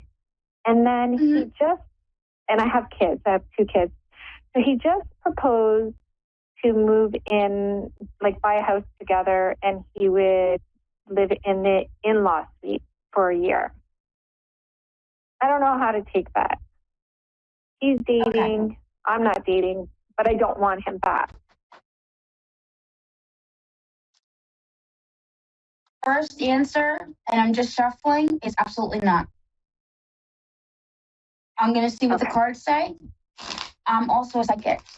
But first, there's something off about it. I feel like he just is looking for a place to lay his hat instead of genuinely, and you said it yourself, and I'm not trying to play feed the psychic, but you said he's dating and you are not. How are you going to feel if he brings a woman home? I wouldn't care. Really? I just don't want my kids. Yeah, honestly, to see it. Because I've been over it. He wasn't really nice to me, so I'm really over it. Yes, Queen. Okay, I hear you. Is it like okay? I love it. Is it beneficial overall for the kids? Answer to come? Yeah, not around the kids. Definitely, I totally get that. Overall answer did come back as a no. No. Do not do it. Okay. Do not do it. Perfect. First card was the 7 of Swords is self-sabotage. It would be setting either you or your kids up for failure. And I don't mean to be dramatic in saying that, but the 7 of Swords, not a great card. And it also is a definite no. The Ace of Pentacles fell reversed. You might get asked a lot, oh, can I have $20 here? Can I have $40 there? The finances. Not to say that he's looking at you like a bank, but he's the one that needs the place to live. You have your castle. Does that make sense? Yes, that makes sense. Okay. The next part, my love, is... Go ahead. No, go ahead. Speak, please. I just want to make sure my kids are okay. I think the kids are going to be fine. I wouldn't let him stay there out of fear of the kids. I think it would do more damage than it would good having him there, because then they're not going to understand why is he there, but you guys aren't. There's too much. It's too complicated. And to be straightforward, it's messy, or it'll become messy. So I would be very careful in the next steps. In the next steps that you take. I wouldn't be like, oh, maybe, like, don't be reminiscent, or, oh, well, it'll help him out. Don't make excuses for him either. Your cards were very clear. You got the 7 of Cups. This is a cycle. This is something he does over and over and over. It is literally the definition of insanity, doing the same thing over and over, expecting a different result. And then the final card was the Knight of Wands, and that card fell reversed. So a lack of opportunity. I think a lack of opportunity for growth, for your kids, for you. You know, I mean, think about it this way. What if you find love? Are you going to want him there? I know you don't care, and that's excellent. But how will your partner feel knowing that you have an ex, even if they're in an in-law suite, that you they have access to you. Do you see what I'm saying? Yes, I get it. You will be shortchanging yourself, my love. I'll even pull extra cards. Yeah, Six of Swords falling reversed, Ace of Wands reversed, and here, I wouldn't do it. And my job is not to invoke fear, but I think you know that this would be a disaster all the way around. And a year is not going to be a year. It's going to be more like 5. It's just none of it. His actions don't meet with his words, if that makes sense. Okay. Yeah. So, okay. I feel like that was even an issue when you guys were in a relationship. He would say one thing and then completely do the opposite. And that was one of the things, among others, that eroded the foundation of the relationship. Honey, you are not crazy and you are not wrong. At all. Oh, gosh, thank you. You're so welcome. That's what you made me feel. So no, you are not. And you know what? Can I just say it? You are not being a bee, okay? You're not by saying no. Absolutely not. No. Honey, that is your castle. You are the queen, okay? No, absolutely not. But you're not going crazy. Because I feel like this is like you're racking your brain all the time trying to figure this out. Well, what if I did this? And what if this happened? No, it's not worth it. Think of all the stress you've had over the last couple of weeks. Just thinking about this. Just thinking about it.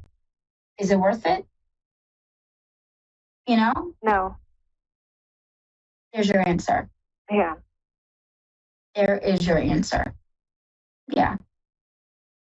I would be very, very, not careful, but I would tread softly when it comes to having people in your home. You know? Company is like fish. It goes bad after 3 days. And whether he is in the actual house with you or in the in-law suite, after a couple it'll lose its luster and it'll just be a volatile situation. So I wouldn't. Final answer. Nah. Perfect. Thank you. You're so welcome, my love. You be blessed. You have a wonderful night and you slay the day, okay? Okay, thank you. You're so welcome, love. You take care. You too. All right. Bye-bye. Okay. Guys, we bye. still have a few minutes left. Oh, bye, love. Oh, she's so sweet. Guys, we had some excellent callers tonight. I do want to do a couple more if I can. Lisa, yes. These are for my beautiful stiggies. Yes, they are. I know, guys. What a beautiful show tonight. Can I say that?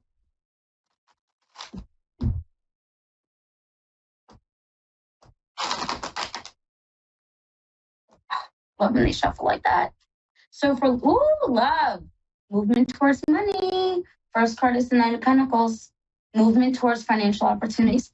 Second card was the Ace of Swords. Unexpected success. So things are going to ease up financially for you. And then your last and final card was the Ten of Swords, but it fell reversed, meaning a lack of disappointments or even betrayals. So yeah, love, things are definitely looking on the up and up for you. How wonderful. Oh my gosh. And then let's do one for Cassie.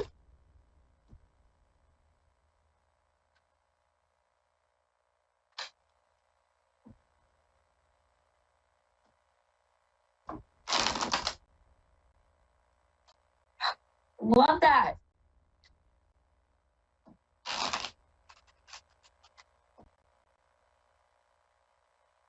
I love this deck never fails. Can I just say that? This deck never fails. It's beautiful. First card, my love, is the Wheel of Fortune. Matters impacted by time. Yes. So don't rush things. Let them organically happen and unfold. Okay? The Eight of Pentacles, that card, all reversed. So things are quiet now, and that's okay. All right, things are not going to be happening as much, but I feel as though you're going to be able to get some much needed rest in. And then your last and final card is the Fool. Shout out to my wife. She does have this as a tattoo. Baby, I love you. The Fool card is all about moving in a new and different direction. Don't be so hard on yourself. It's not worth it. Not only that, the Fool stops and smells the roses. He stays present. He's not worried about the humdrum of everyday life. He's not worried about it. Instead, he stays focused and just on the ball. And how he does that is by soaking up every single moment. Yes! Isn't that great? Guys, really quick, I do want to pull a few for Ada. Yes, I do. Right? I have to pull for Ada with Ada's deck. So shout out to her. Hello, my love.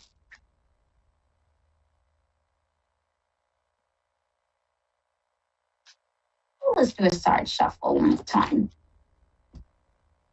I love this deck, guys. I do.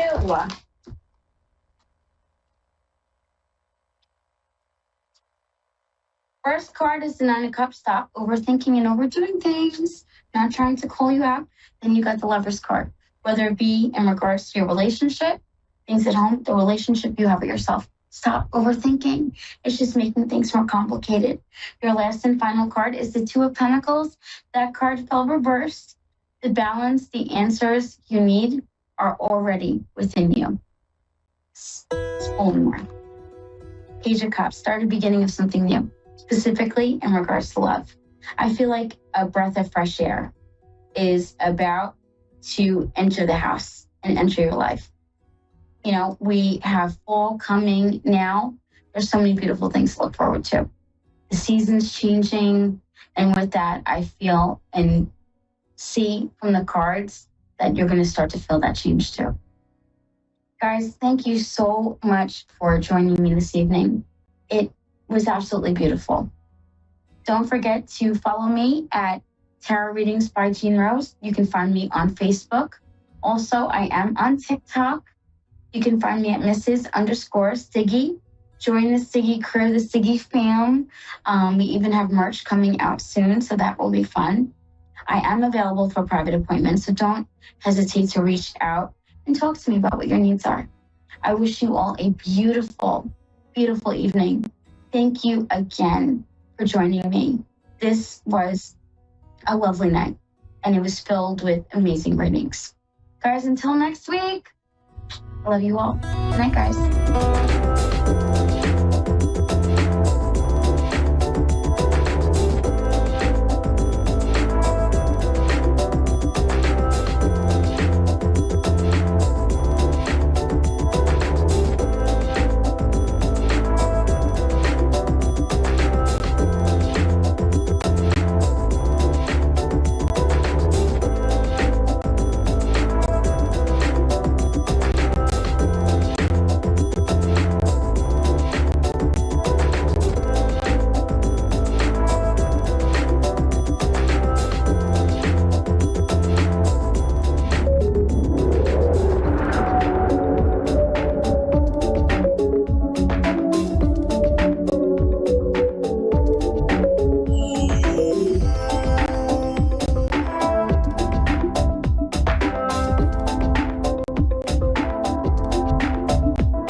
To A1R Psychic Radio, Earth's #1 psychic radio network, and watching Moonstruck TV, enlightening Lightning Television.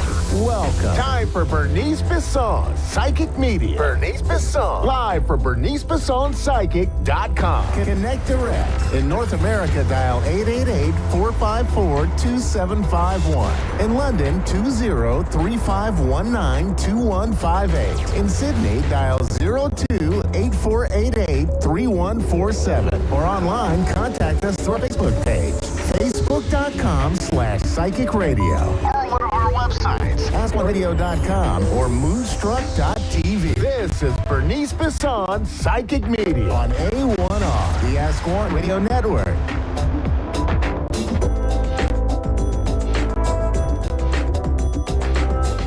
Welcome to Psychic Tuesday, and I'm your guide, Bernice Bisson. Let's get started at the top. We're going to talk about all 12 signs, sun, moon, and rising. And you can listen to all three for your complete message. And so we're going to start with Aries. Hello, Aries. Sun, moon, rising. Excitement. Excitement about opportunities, excitement about your work, excitement about things that could bubble up. This full moon eclipse that we have going on in Pisces is pretty powerful in terms of maybe things that you were working on in the past coming up, that you're being tapped on the shoulder because of past endeavors, project work, or connections that you made. And so, Aries, this is going to be quite good. You can reconstruct your career, your identity. You're going to want to be bold and brand and, go get the facial, get your hair done. You want to be out there shining. You might take glee in knowing that this opportunity is going to pop up for you. Maybe naysayers that you've had in the past, you could be like, look at me shine. Or that, that they hear your name in circles. And I feel like it looks good on you, Aries. So you can find that there's demands on you with this as well. So keep that in mind the next 7 to 10 days for sure. Taurus, sun, moon, rising, my little Tauruses. There could be a resurgence of your commitment, a resurgence of your energy to your goals, your focus on yourself, your goals, those promises you've been making to yourself. You could have been let down by people, or maybe, and it could have been mild. It didn't have to be big and heavy. It could be like, see, that's why people suck, or see, that's why this had happened.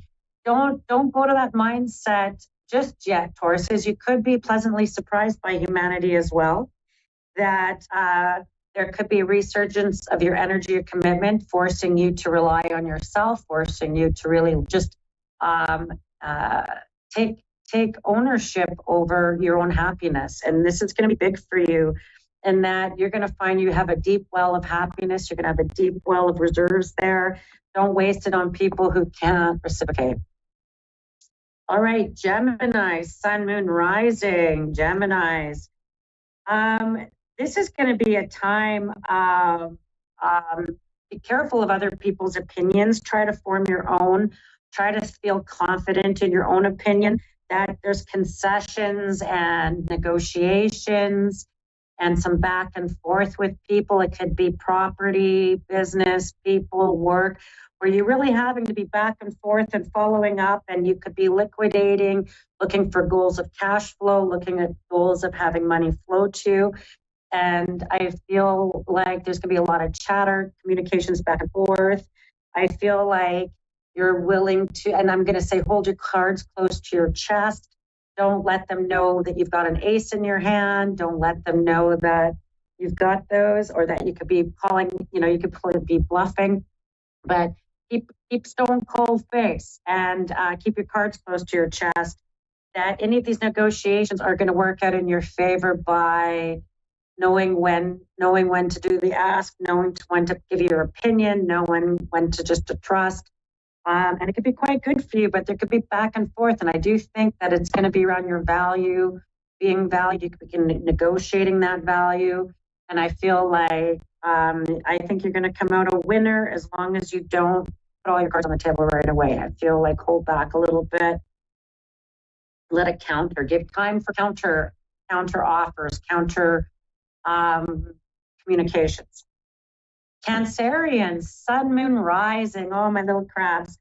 Festivities, fun, satisfaction with the completion of things.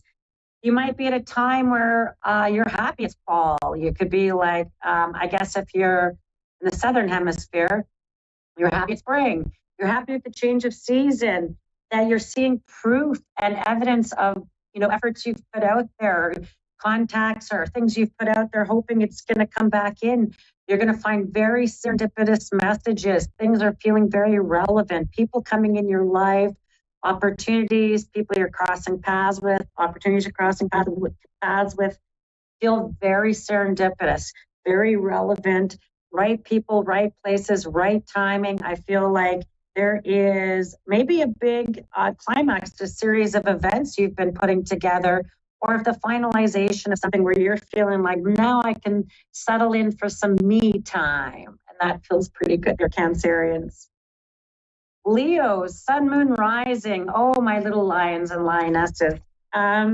Rulership. I love that idea and that word for you for this next. It's about really stepping into that power of yours as a Leo, of being that authentic, gregarious people person that's able to connect and indulge in performing, indulge in being the funniest person in the room, being the most charming, being out there, being recognized, feeling good about that. This is going to be a time of propriety for you, looking at where you're making money, where you can make some money. Maybe you get a little of this, a little of that, a one of here, a one of there, but you could be a bit in demand, and you could be very pleased about that, particularly of how it turns out in your pocketbook, how maybe your charms get you the freebie dessert, or maybe your charms get you out of a ticket. Maybe your charms help solidify some financial backing you might be needing there, Leo. So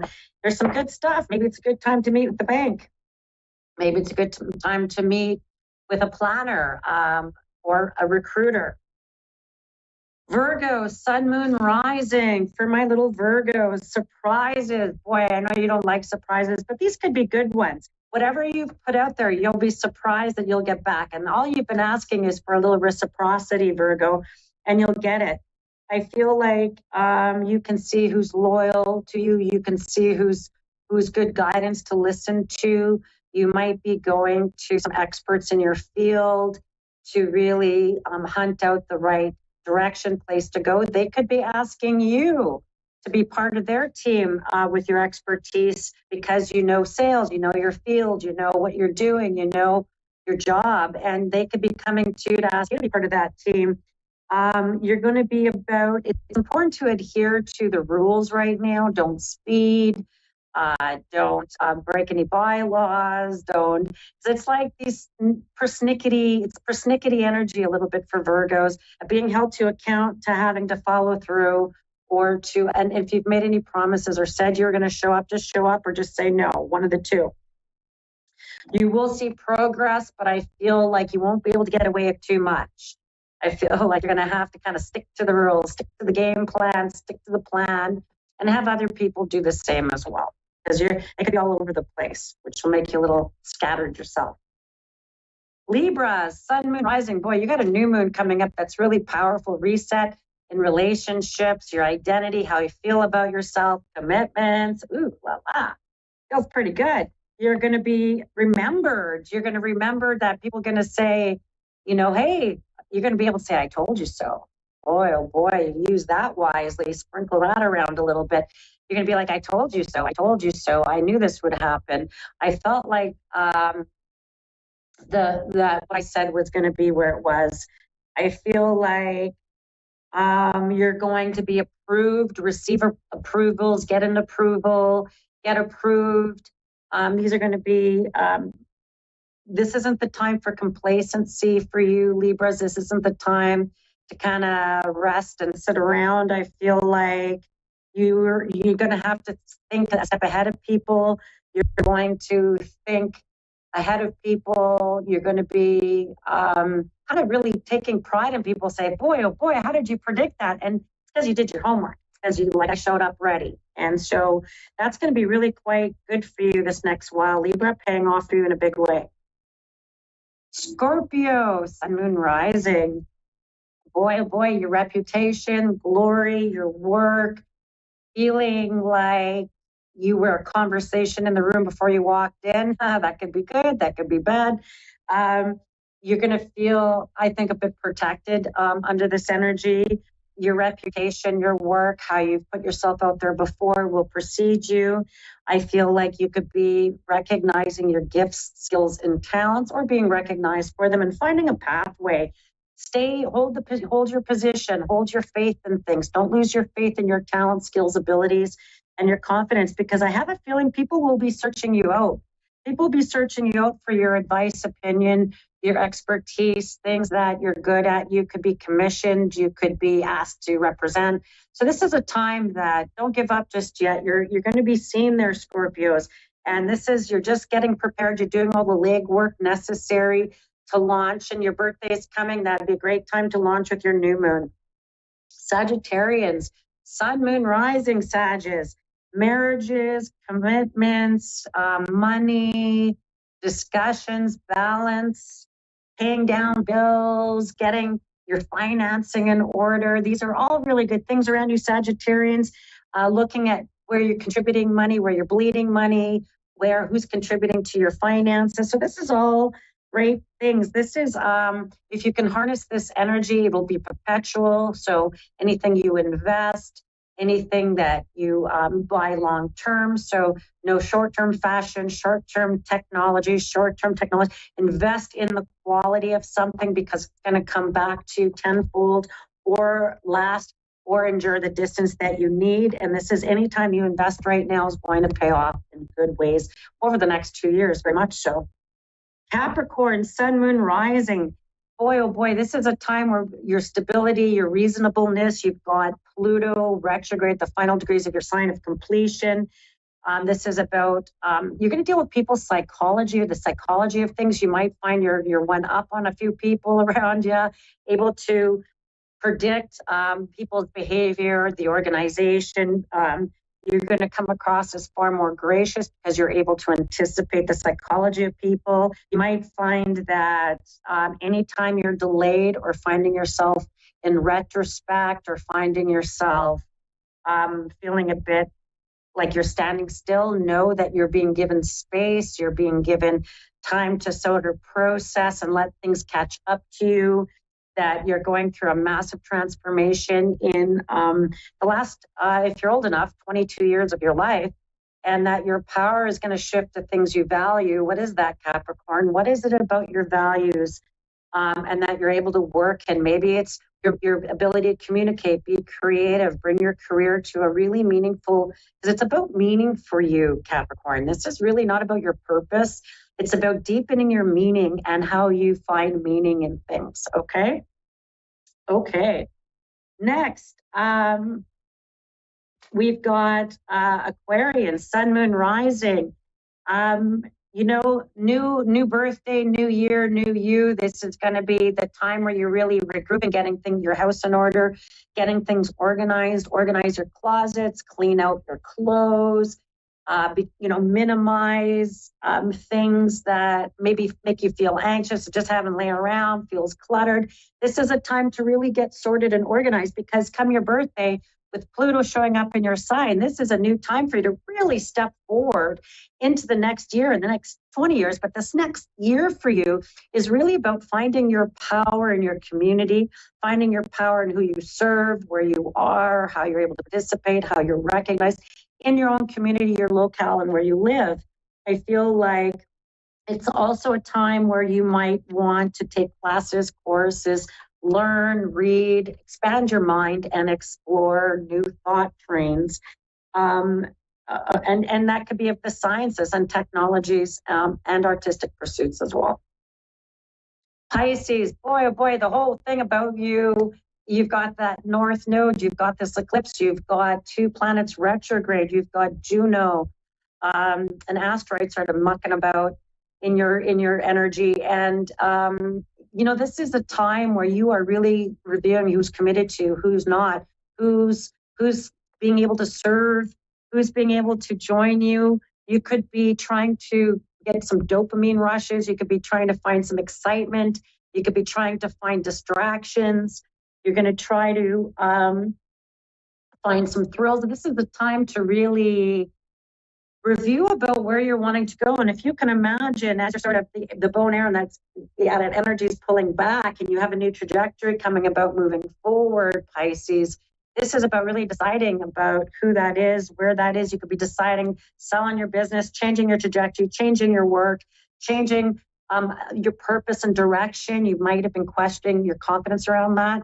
And I feel like you're going to be able to really move forward in anything that you can get your name out in the public, your name out in that arena. Social media's pictures, communications are going to really prove very beneficial for you, Pisces.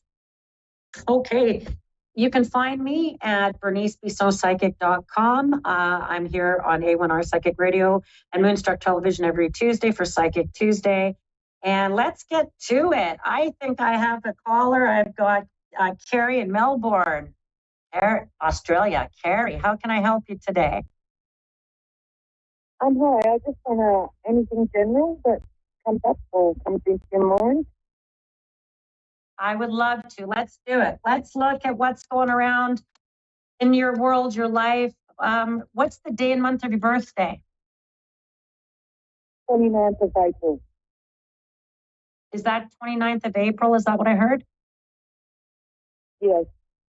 Thank you.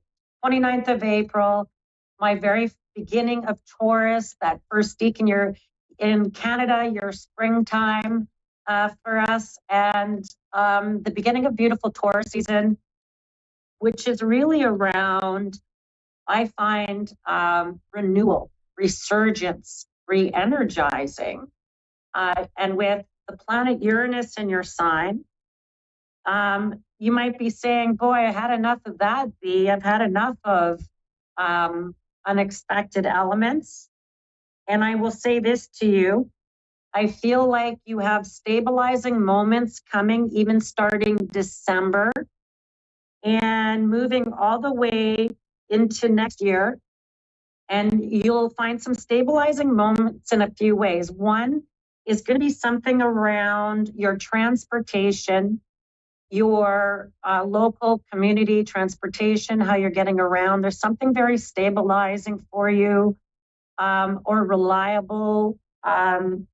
You're going to find that people's demands on you or people needing you in places, different places at the same time, needing you to organize, manage, coordinate, support, is going to show up pretty strong this next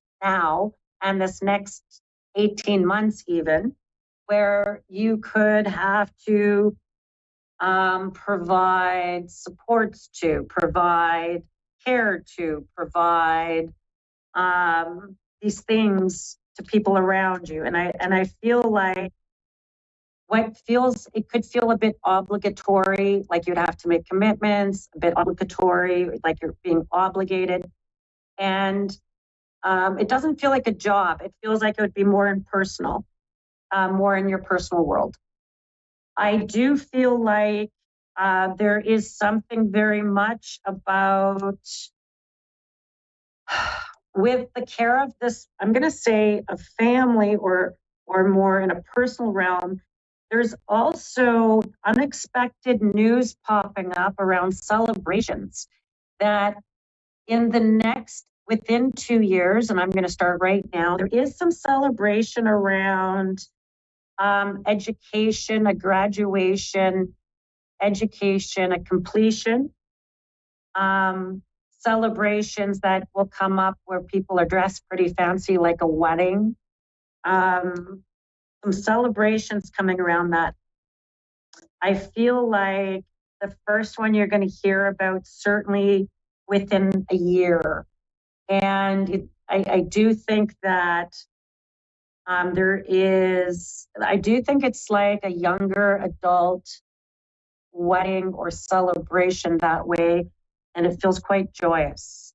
Feels like And you know what's so ironic is that where there's one, there's more. It feels that you could be presiding, you could be part of, it could be a series of celebrations that you're part of that certainly show up over this next year to 2 years, the next several months, 4 to 7 months. There is a celebration popping up even in the next 4 to 7 months that feels quite nice, in contrast to, Spirit keeps telling me, because I keep hearing, the halls of maybe a hospital or care, you're like helping someone with their support or care, and that in good ways, I feel like you're there to support. It's not, so I feel like there's something about, and it does feel like care more so than just a clinic. So there is something about that showing up even within this next 2 years. And I think you're very much appreciated, or that the time that you're sort of putting effort into this would be very appreciated. There is about your income, your earnings, your income, your financial, I'm going to back up. I have to stop for a second. I'm going to back up. There's a man who already passed, and I feel like he's talking about the care of a woman that shows up around you. It's not you per se. You're a spring chicken. It's another woman around you, and I feel like decisions, and then all in good hands. And she's in good hands if she's in your hands. Then there's the coming together, and you'll know certainly by July about what feels like a family celebration, and it feels quite joyous. The last pieces I was going to just leave about your finance. There is something in terms of legal money or something that gets paid out to you that it's not a winning. I wish you won money, but I feel like there is a financial payout that seems to be showing up within 9 months that comes through. It's not a job. It feels like a payout. That could even be a payout of an estate, something that's sold, like sold and you benefit. But there's something about your finances that will benefit from that within about 7 months. Okay. Okay. Well, thank you, my lovely lady, and I wish you love and light. Next, I've got Sonia. Beautiful Sonia in the UK. Sonia, my name is Bernice. How can I be of service to you today? A spirit reading, please, if you can. I'm sorry, can you repeat that? A spirit message. Oh, just some spirit messages. Let's see what shows up with you, Sonia, my beautiful lady. Yeah. I want you just to bring to mind loved ones around you. Just bring to mind, and let's see what, I have a few minutes. Let's see what. Okay, there's a beautiful matriarch who shows up as you got 2 mother figures actually that show up. 2 matriarch. There's 2 women that show up around you, and I feel like they could have been sisters almost, like 2 women already gone. And a man that seems younger. I'm sorry. It keeps kind of cutting out. So I apologize if I'm cutting you off. That's my bad. It's okay. It's a bit of a delay. And so I only have about 5 minutes, so I'm going to chat it up. Okay? Okay. Yeah. You have this beautiful lady. There's a matriarch. There's 2 mother figures. I feel like it's a matriarch and a sister figure together. And that there's also a man who is younger. And I feel like, I do think that I keep thinking of St. George. I don't know why, but I keep thinking that in my head. The flag of St. George and islands.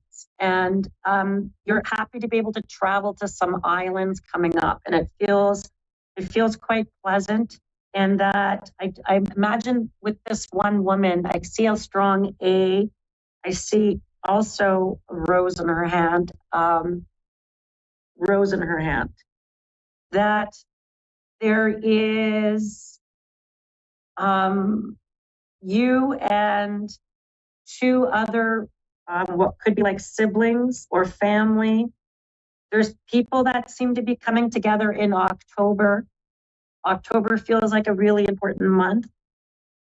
I feel like there is a man that comes across as like a brother-in-law, brother figure, something about this that that not to have any worries about him, that not to have any worries about him, that I feel like things turn out okay. And I feel like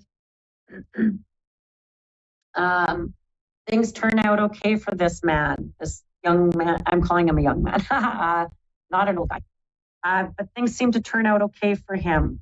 There's almost like, I almost want to correct myself and say he's like a son, because I keep calling him a young man.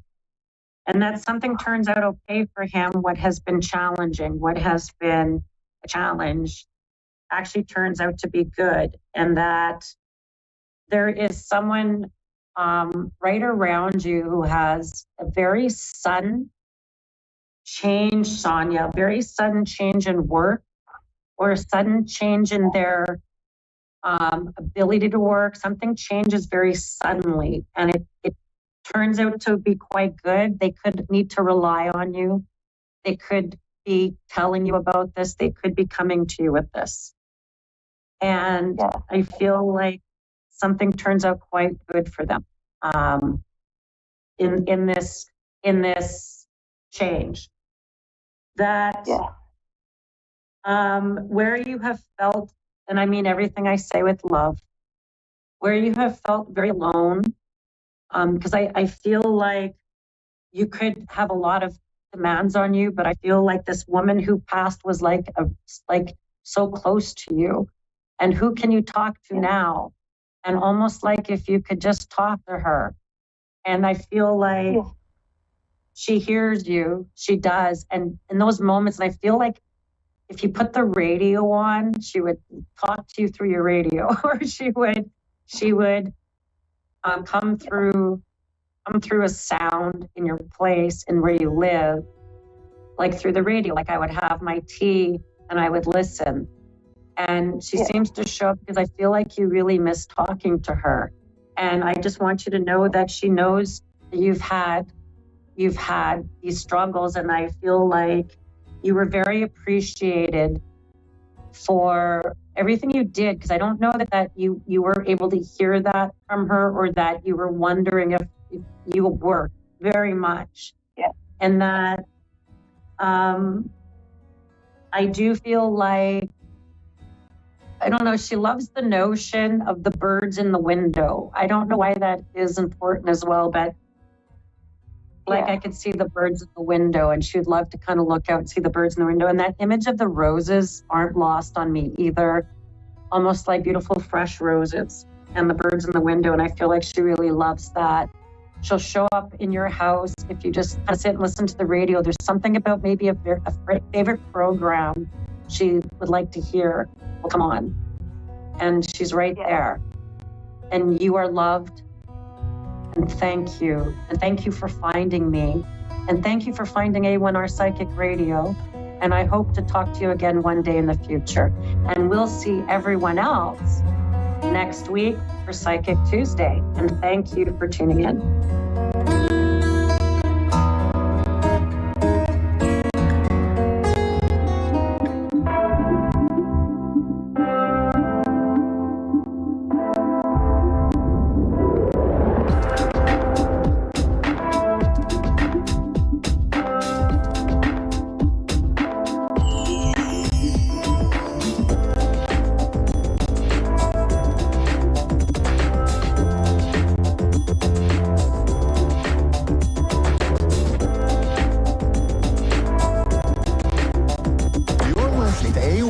Psychic Radio, Earth's #1 psychic radio network, and watching Moonstruck TV, enlightening television. Welcome. Time for Love Live with Katana Star. Live from katanastar.au. Connect direct. In North America, dial 888-454-2751. In London, 20-3519-2158. In Sydney, dial 02-8488-3147. Or online, contact us through our Facebook page. Facebook.com/Psychic Radio. Or our websites, AskOneRadio.com or Moonstruck.tv. This is Love Life on A1R, the Ask One Radio Network. You know, my name's Katie. I live in Tasmania, Australia, which is a little island down the bottom of Australia. It's beautiful, beautiful place. I've lived here all my life. And I'm currently a student. I'm studying psychology at Monash. I have 3 beautiful children. I have a background in teaching and counselling and all that. I won't go on too much about my background, but look, I absolutely have a passion for tarot and oracle cards. My spiritual journey has been quite a long one, you could say. I, grew up in a very staunch background where, my grandmother on my mother's side was Catholic, and she was very religious, and that was fine and everything. And she had visions when she was young of Mother Mary, and she used to lovingly polish the altar, at the church every Sunday. And that was beautiful, but I always felt a connection with the divine feminine from there at a very young age. And then as I sort of, went through some trauma in my life and my teenage years, I started really getting into, witchcraft and Wicca, because it just called to me and I loved it. And, of course I heard all the rubbish that, it's devil this and devil that. And it's not. It's absolute myths and it's rubbish. And Hollywood sometimes has a lot to answer for, because it's a very sacred, beautiful, ancient old religion that I am very passionate about. And it really helps me to connect beyond the veil, because with my tools that I use with tarot and oracle cards, that to me has just been so healing, and it's my passion, and I'm really excited to share it with as many people as possible. I have a Facebook page, Katana Star, if you want to jump on and follow me. I also have a website where you can book for private readings. I do readings online over Zoom or Skype or whatever. And I also, if you live locally in Tasmania, I do face-to-face. So I'm happy to take a call and get into it and do what I feel most comfortable doing, which is reading my tarot. I am reading with the Light Seers deck today, which is a beautiful deck by Chris Ann, and that's one of my favourites. And I also integrate a little bit of oracle into that as well. This is by the Modern Oracle Katie K, and she's, hang on, there's the camera. Sorry, everything's kind of backwards. And she's beautiful. She's, I really like these cards. They're absolutely gorgeous. So I'm ready whenever. Just waffled a bit there.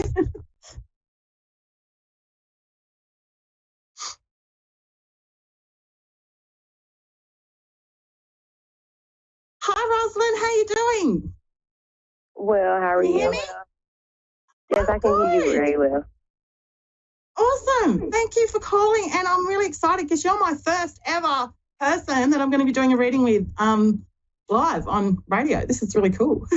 Awesome. So I'm all ears. Sounds good. What can I do for you today, Rosalind?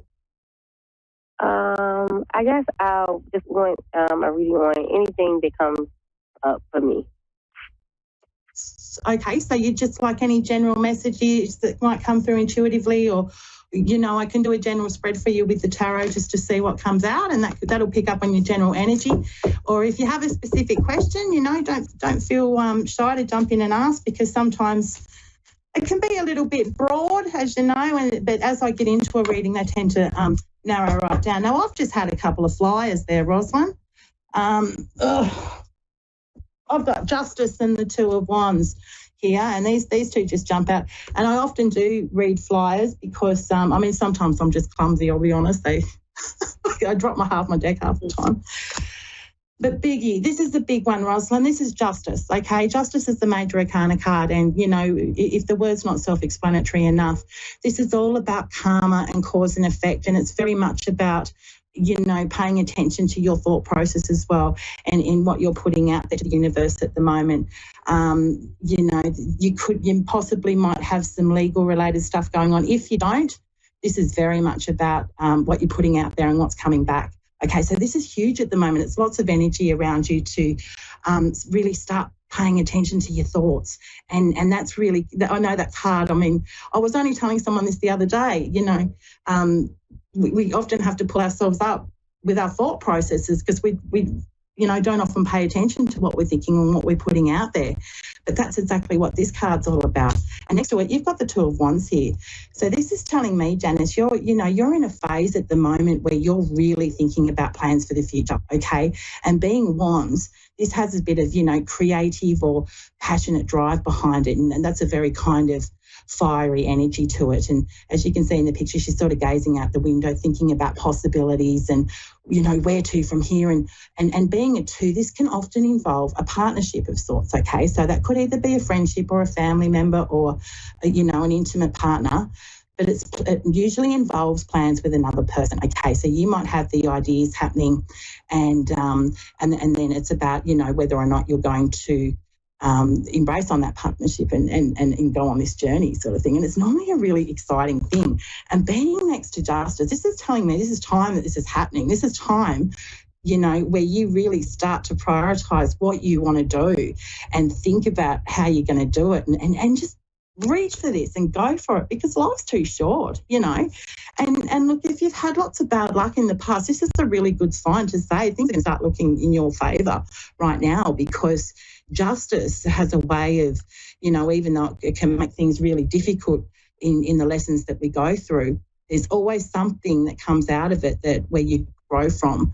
And I'm getting this really strongly with you, Janice. I'm picking up very much that you've had recently a really difficult experience, and it's either about, you know, embracing what you've learnt from that to move on with this partnership or this other person, either to get away from it or just really take it and, you know, pick up your bags and off you go with what's happened here. Feel free to interrupt me at any time. I do tend to get, you know, I really start to ramble, especially when I'm really connected to the cards. And this is what's happening at the moment. I'm just shuffling for you to bring out some more. And there goes another couple. I've just flown. Okay, sorry, you were saying?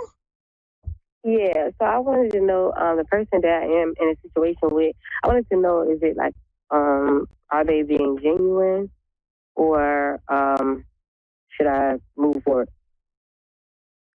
Okay, so I'm hearing you're wanting to know if this person's genuine or are you wanting to move forward? Is that right? Yes. Mm-hmm. Okay. All right. Well, look, I've got the Queen of Wands here and the Empress right there, but they flew out sort of before I heard your question. So I'm going to quickly ask about the sincerity of this person, okay? And then I'll tap into what those other two cards make. I am getting very much to start putting plans in place. That's here. Chariot. Okay. Your question was, do I move on? Chariot means yes. It's about, but I'm not saying move on necessarily alone. This is telling me to overcome obstacles, to drive yourself forward. And it's saying that you've really got the you know, dedication and commitment and the skills and, you know, that drive behind you to be able to push on, okay? So this is a movement card. This is a travel card. This is a card about overcoming obstacles. Is this person genuine? Page of Swords in reverse is telling me straight out that there could be some mistruths here, okay? I get the sense very much that there's dishonesty. There has possibly been a bit of deception going on there. And, you know, when the Page of Swords is in reverse, there's a lot of blockage there with communication. So, you know, I'm not saying they're a bad person or they're deliberately trying to, you know, deceive you. But what's happened here is there's been a massive block in communication and this person doesn't feel safe to be able to articulate how they're feeling for some reason. It's either that or, you know, they intellectually, they just don't have the stamina, stamina to be able to really even acknowledge what's going on for them. So, yeah. Sorry, you were saying? I said, no, that's true. Mm-hmm. Right. Okay, so I'll pull you an oracle card quickly too on top of that. But look, with the Queen of Wands, she's really there embracing, you know, encouraging you to embrace your passions here, embrace your divine feminine. This is another fiery one. I'm getting, you need to travel, honey, because look, this is the Empress. This is all about new beginnings, new births, new opportunities. Possibly you might have someone close to you who's pregnant. I'm not sure, but look, that's generally what that card means. But in a nutshell, with all these other cards here, I'm feeling break free from this because I don't think this person's serving you your highest purpose at the moment. I think you really need to embrace your passions. Leave that, with the Two of Wands here, guess what? Leave that stave behind and off you go to pursue your passions, honey, because that's what the cards are suggesting, and that's your karma, that's your justice, and you're going to find some passion in that. Look at this. She is beautiful. Queen of Wands, look at her. You just got to look at her. She's like, whoosh. She's going to be out there and she's going to be having some fun. Don't you worry. Now, look, I've only got 60 seconds left, so I'm going to have to quickly wind that up. I hope that helped for you. And look, I wish you all best. And as mentioned, I just feel that you're on a further path along your journey than what this person is. But all best. Okay? Mm-hmm. Thank you. All right. Thank you. Okay. All right, so yeah, I'm less than a minute, guys. Thank you so much. That just went so fast. That was bizarre. But look, I hope that was helpful for you, and thank you so much. I really quite enjoyed that there. I was like, yeah, they're quick though. But anyway, I normally like to get quite deep into readings, and I didn't even pull an oracle card. But anyway, all right, so look, I'm going to say bye, and look, I'll be back same time next Thursday in US time. And thanks so much for everyone who's listening and watching. Yeah, bless be. Have a great evening or a great day wherever you are in the world. Cheers.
Psychic Radio, Earth's #1 psychic radio network, and watching Moonstruck TV, Enlightening Television.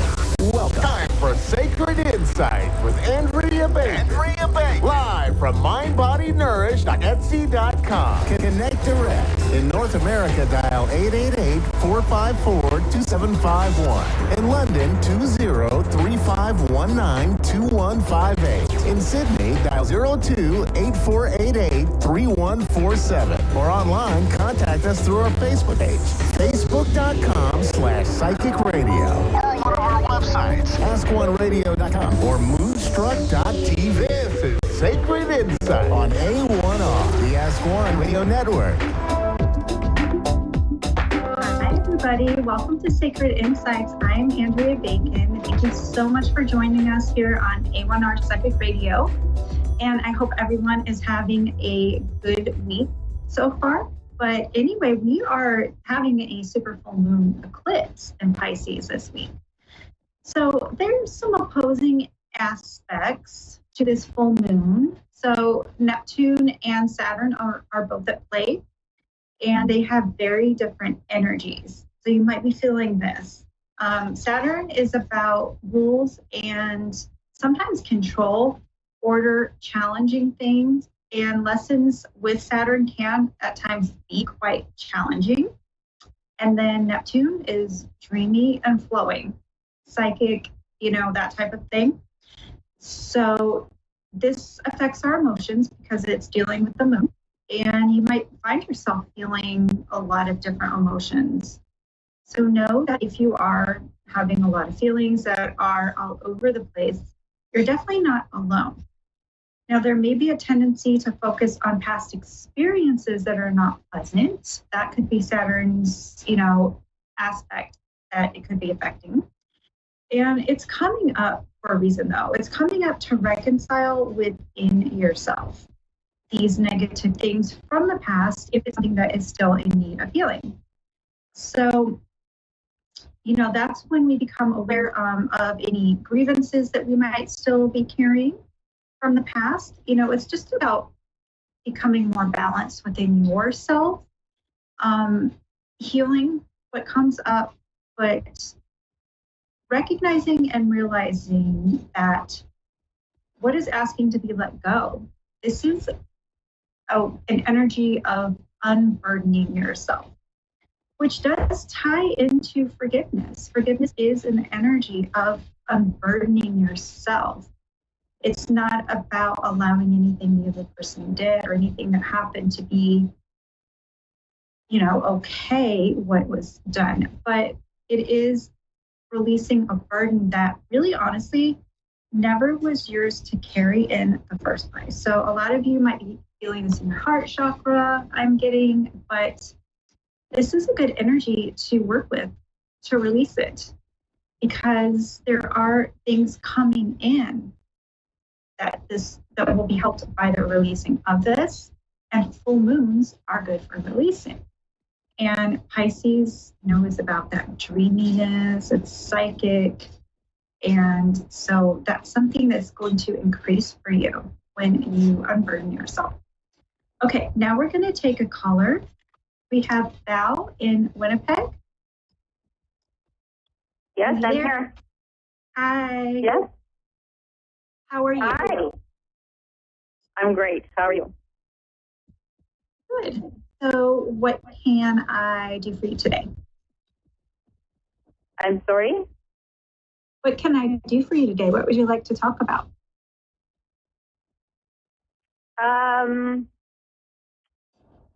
I think I'd like to know what's just coming up in the next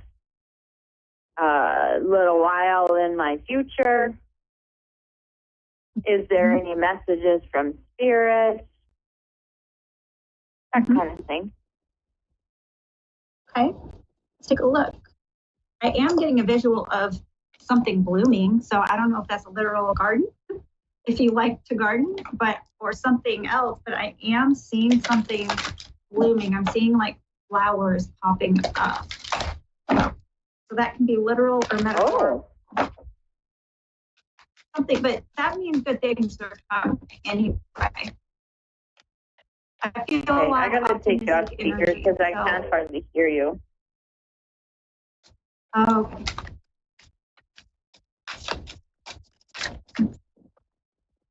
Okay, well, we had the bee come out, which bees, like flowers. So that tracks.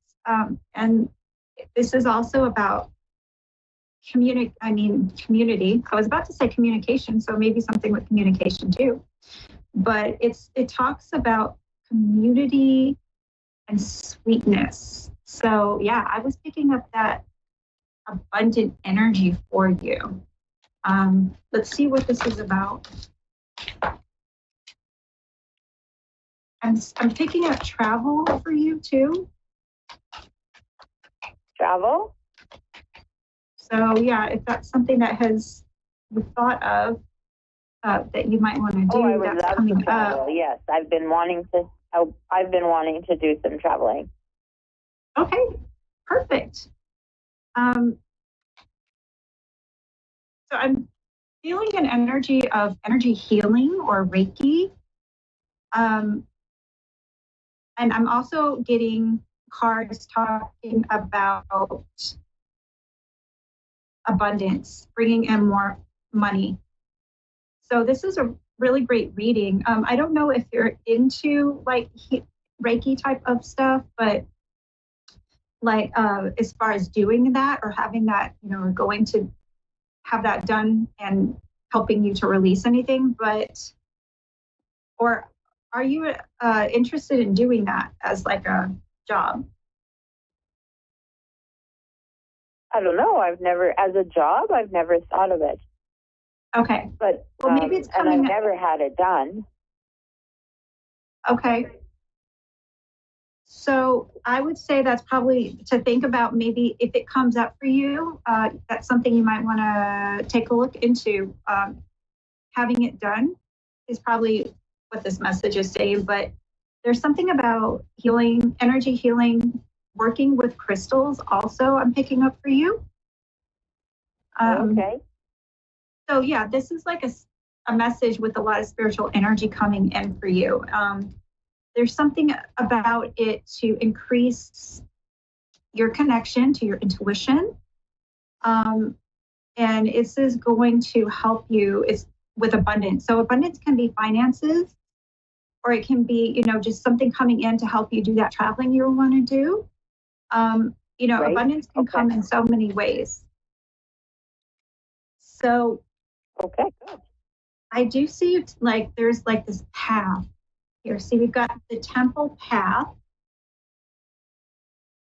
and this is like almost like a new time for you, a new path that is part of your life purpose.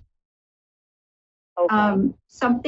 Something aligned with spiritual energy, but I feel like you're not seeing it yet right now. We've got contract here, and her eyes are blindfolded, but there's a contract. So it could be something you're signing, or it can be relationships. But this feels like going on, taking a new approach to either you're already doing or work, or having like a new spiritual line of work that you're going to think about doing. I'm picking up spring of next year is really the time frame that I'm feeling for you with that. So time frame would be what, next year? Yeah, I'm picking up spring of next year. Spring of next year. Okay, good. And then, so you're being guided right now to really hone in on having a meditation practice, working on your, like an energy cleansing, an ritual where you like ground your energy every day and just connect with your higher self, and bringing in maybe working with those crystals. Because I feel like there's something for you that is coming up to do with a spiritual new life path for you. That's part of, your purpose that you're not seeing yet. Okay. But now it doesn't have to be specifically for a job. It can just be like a new, connection to spirituality that takes you in, a more expanded direction in life. But, whatever it is for you, whichever way that is going to work out, it is going to help you with your intuition. It's going to help you bring in more abundance in your life. Okay. And so things are just really going to be expanding in a very optimistic way. But I do feel a lot of energy, like that energy healing and crystal healing for you that they're bringing up for you to explore, in whatever way feels right for you. But I do feel some changes and a leveling up in your finances. So. And that sounds positive.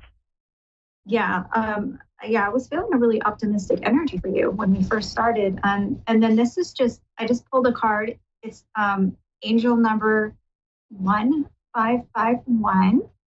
And it's saying manifestation, abundance, money, dreams, vision board. So it's funny because this is exactly what I was just talking about in this reading. And so I just pulled an angel oracle card just now. I know you probably couldn't see it, but and this is exactly what we were just talking about. So I love it when spirit comes through like that with all that confirmation. Right. And so, yeah, this is a lot of confirmation to say really good things are coming for you. Yeah, it certainly sounds like it. And so you might want to think about doing a vision board or kind of getting clear on writing out on some things that you would like to experience, some new things that you would like to do, to bring in your life, just a new path you might want to head up, and then kind of listening to your intuition, having that meditation practice, like I was saying, that's going to help with connecting with your own higher self and intuition. And then that's where you're really going to get a lot of guidance month to month, kind of. Each month they're going to be giving you like a little theme to work on. And that's going to lead you to whatever this is, whether it is a new career, relationship, whatever it is that is going to be a stronger connection for you, an expansion for you in your life spiritually. So now they're saying to rest and meditate and and just listen to your guides. Okay, very good. All right, and thank you so much. I appreciate it. Thank you very much. All right. Have yourself a great day. You too. Okay. Bye-bye. And thank you, everybody, for joining us. That is going to do it for me today. If you want to look at any readings or coaching sessions, you can go to stan.store/mediumandrea and have a look and see if there's anything that if you want to work with me. And other than that, I hope you have a wonderful week and just stay focused with this full moon. All right. Thanks, everybody. Bye.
A1 Psychic Radio Network and watching Moonstruck TV and Lightning Television. Welcome. Time for Angelic Insights and Healing with Margaret Phillips. Live from AngelsAlwaysSurroundUs.com. Connect direct. In North America, dial 888-454-2751. In London, 20-3519-2158. In Sydney, dial 02-8488-3147. Or online, contact us through our Facebook page, facebook.com/psychic radio. Or one of our websites, askoneradio.com or moonstruck.tv. This is Angelic Insights and Healing on A1R, the Ask One Radio Network.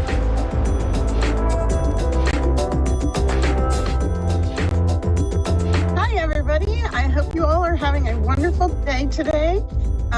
For those of you who don't know, I am Margaret Phillips. I am a psychic medium, a Reiki master, a shamanic energy healer, a pranic energy healer, and a life coach, as well as a hypnotherapist. So usually, most of the time, I do take calls, but for today, we have a very special day today. So I wanted to come on and, just share some of my knowledge with you guys. So today, for those of you in the same time zone where it's actually still the 17th, is our full moon today.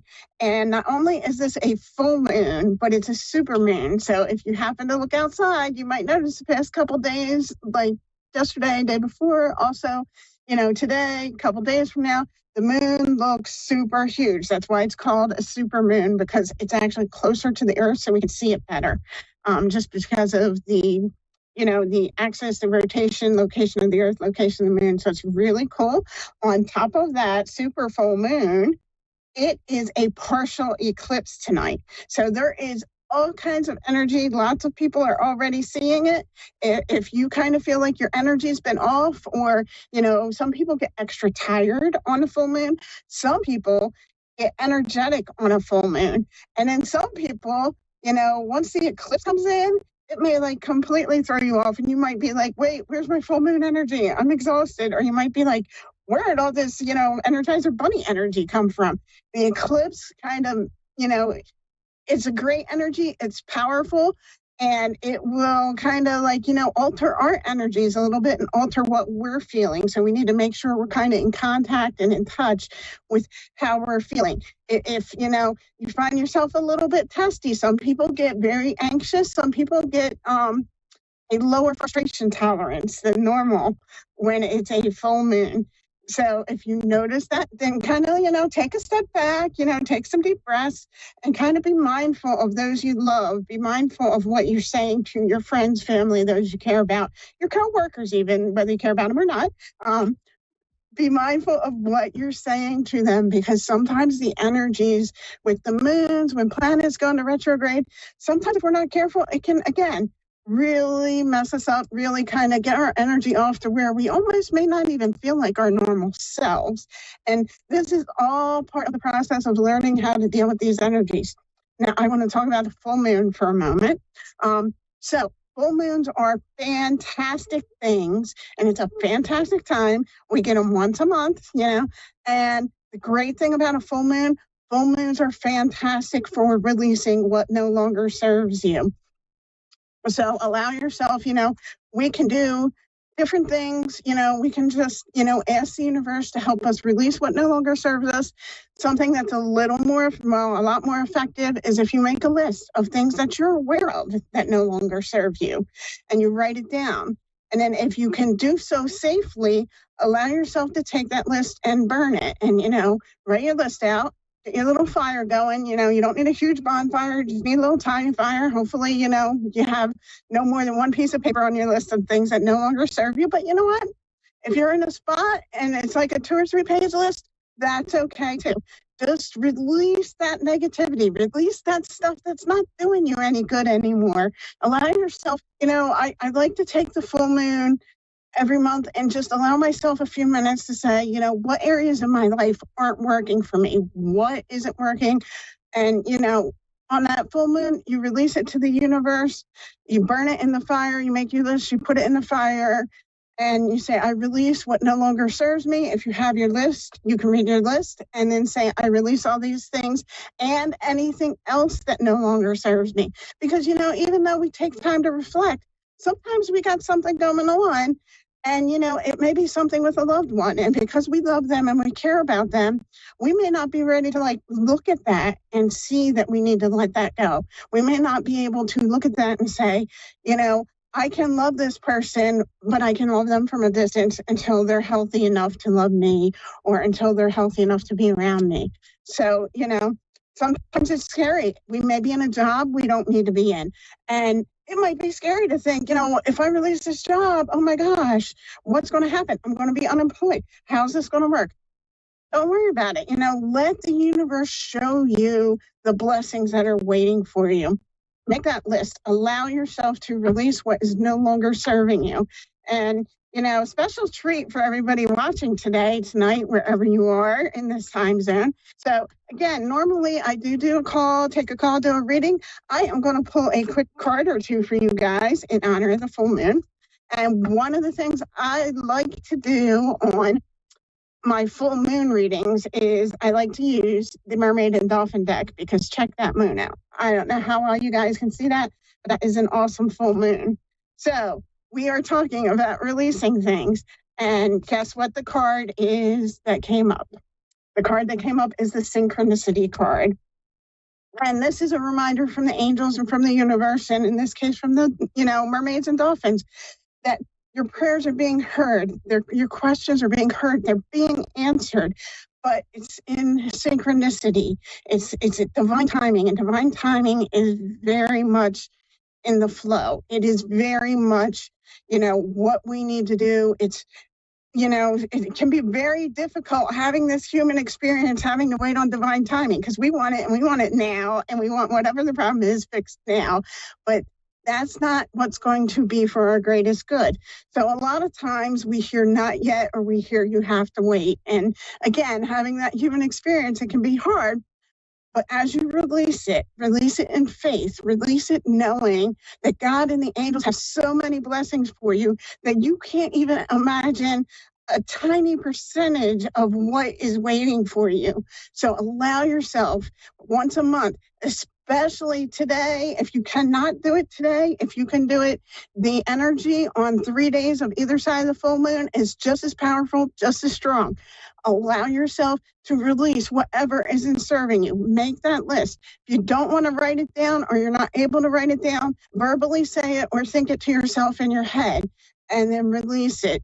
Allow yourself to just kind of break away. Use the supermoon and this eclipse energy as a way to kind of empower you and break away from the negativity, break away from the things that aren't working. Stop banging your head against the wall. Let go. Let God step in, let the angels step in, and let it come forward and let them heal you and help you. So, looks like we have another minute or so. So I'm going to pull another card real quick. This one is the Morning Affirmations card. Now, for those of you who do not know, I have a Facebook group called Angelic Inspiration and Guidance. So during the week, I post daily affirmations in that group. And I post them usually, again, having this human experience, nobody's perfect, but usually I post them around 6 o'clock in the morning.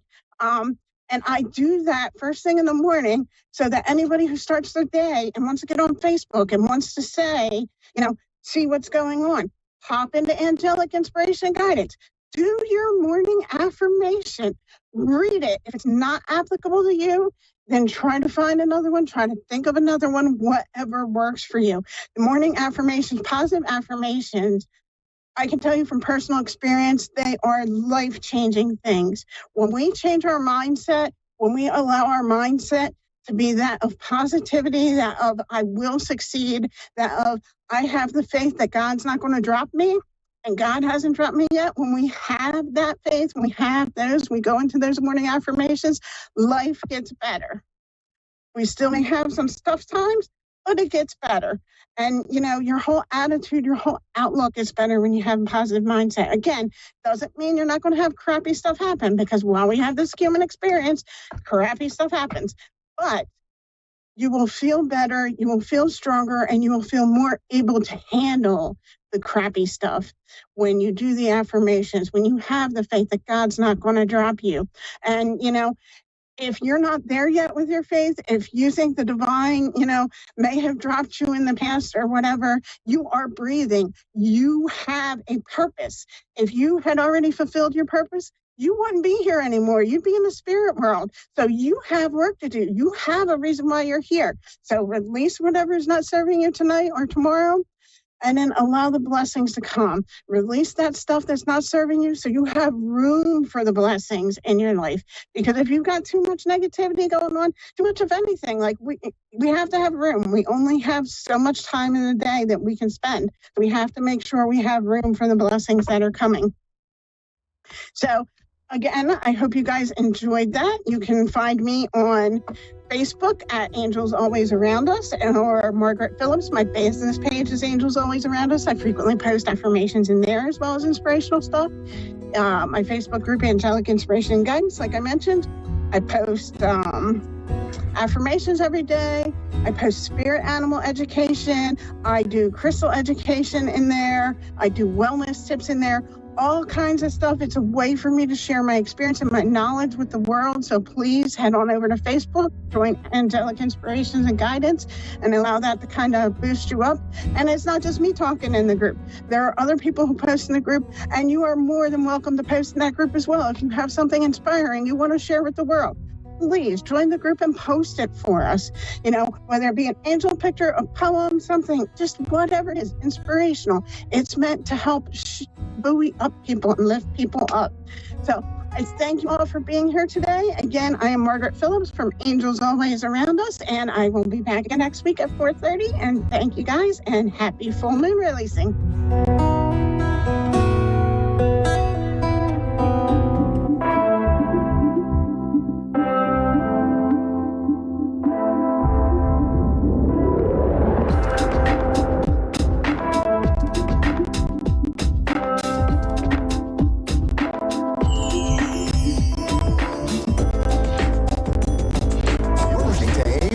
Psychic Radio, Earth's #1 psychic radio network, and watching Moonstruck TV and Lightning Television. Welcome. Time for Psychic Paths with Suzanne Marie. Live from PsychicPaths.com. Connect direct. In North America, dial 888-454-2751. In London, 20-3519-2158. In Sydney, dial 02-8488-3147. Or online, contact us through our Facebook page, facebook.com/psychic radio. Or one of our websites, askoneradio.com or moonstruck.tv. This is Psychic Path on A1R, the Ask One Radio Network. Welcome to A1R Psychic Radio. I am Suzanne with PsychicPaths.com. I am a clairvoyant and a light trance medium, which means I can speak to past loved ones. It's been a wonderful day. It's spring in the air, and I hope everyone is ready for the full lunar moon on the 5th of this month. It's in Scorpio. So we will be dealing with letting go of the things that we no longer need or does not benefit us. And we will be delving into secrets and mysteries, and it will be doing a lot of helping us work through the things that are underneath the veil, underneath what we see and what we know. So I think it will be very transforming for everyone. It is called the flower moon, and how fitting for the beginning of summer and spring. So yes, I would like to say that if you would like a personal private reading with me, you can email me, and my website is there, PsychicPaths.com, and just let me know what time and what day works for you. I will be in Alexandria, Minnesota on the 20th of May at a psychic fair. We have Lindy in Melbourne. Hello. Hello. How are you? I'm good, thank you. Good. What can I help with tonight? Oh, anything, but I am making a move, so if you can get anything that could guide me on that would be good.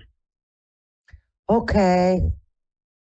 So what I'm getting from Spirit is you're apprehensive.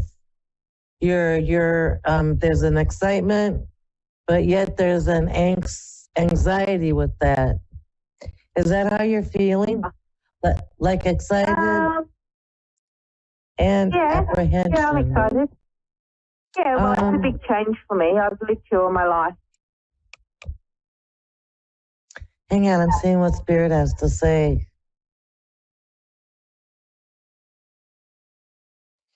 From what I get from Spirit, now you have the place, right? I don't have a place to go to, no. Not yet. Okay. I have my daughter's house, but I don't have my own place yet. I feel like Spirit is going to drop, let me say universe, God is going to drop a place right in your lap, and it's going to be where you want to be and where you need to be. It's going to Oh, that's what I feel too. That's great. That's what I feel too, but it's still like a big change for me. So I just feel like whatever is happening, even though it's kind of exciting and a little anxiety ridden, I feel like it's what you need, and you will be where you need to be. And I just feel like you're going to blossom. Oh, that's nice. I do.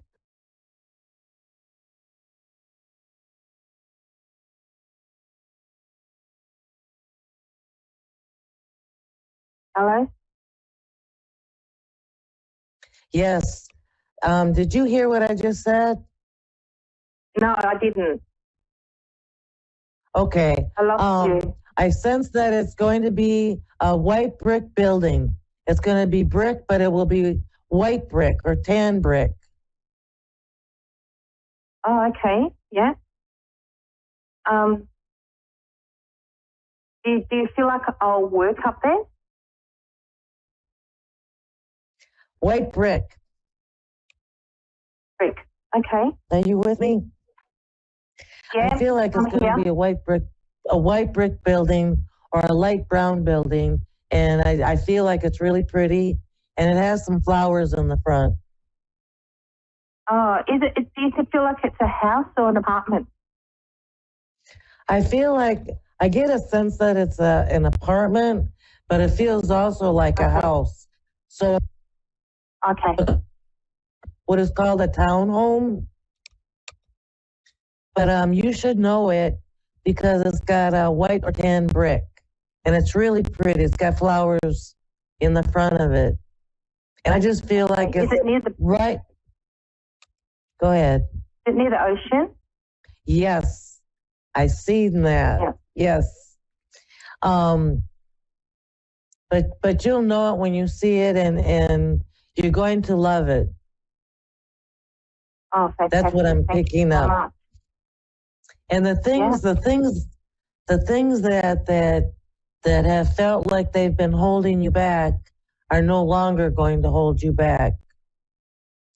Because I feel like you've had dreams and goals and wanted to do certain things, but it seems like you've been blocked. And so this move is going to help you get to the things that you want to do and be the person you want to be. So I'm really excited for you. This is a good thing. Oh, thank you. Oh, thank you so much. Yes. That's right. Well, thank you so much for calling.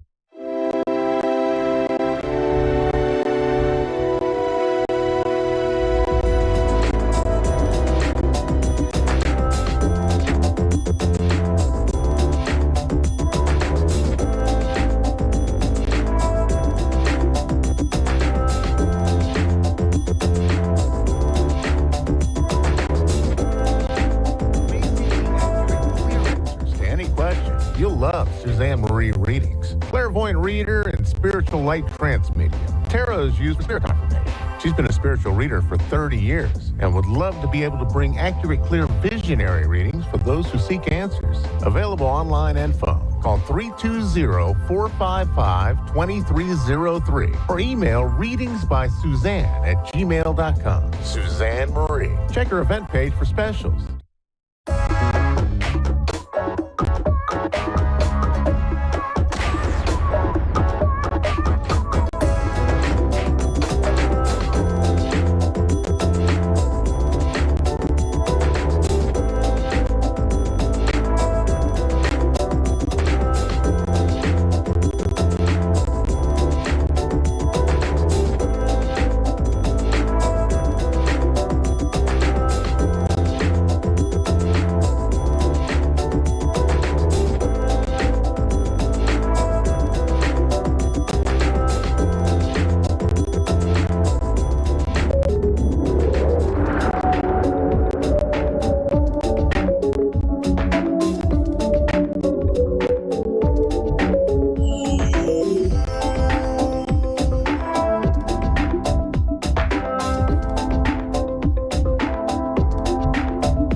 A1R Psychic Radio, Earth's #1 psychic radio network, and watching Moonstruck TV, Enlightening Television. Welcome. Time for Stellar Parenting with Brandy Kahn. Live from brandycon.com. Connect direct. In North America, dial 888-454-2751. In London, 20-3519-2158. In Sydney, dial 02-8488-3147. Or online, contact us through our Facebook page, facebook.com/psychic radio. Or one of our websites, askoneradio.com or moonstruck.tv. This is Stellar Parent on A1R, the Ask One Radio Network.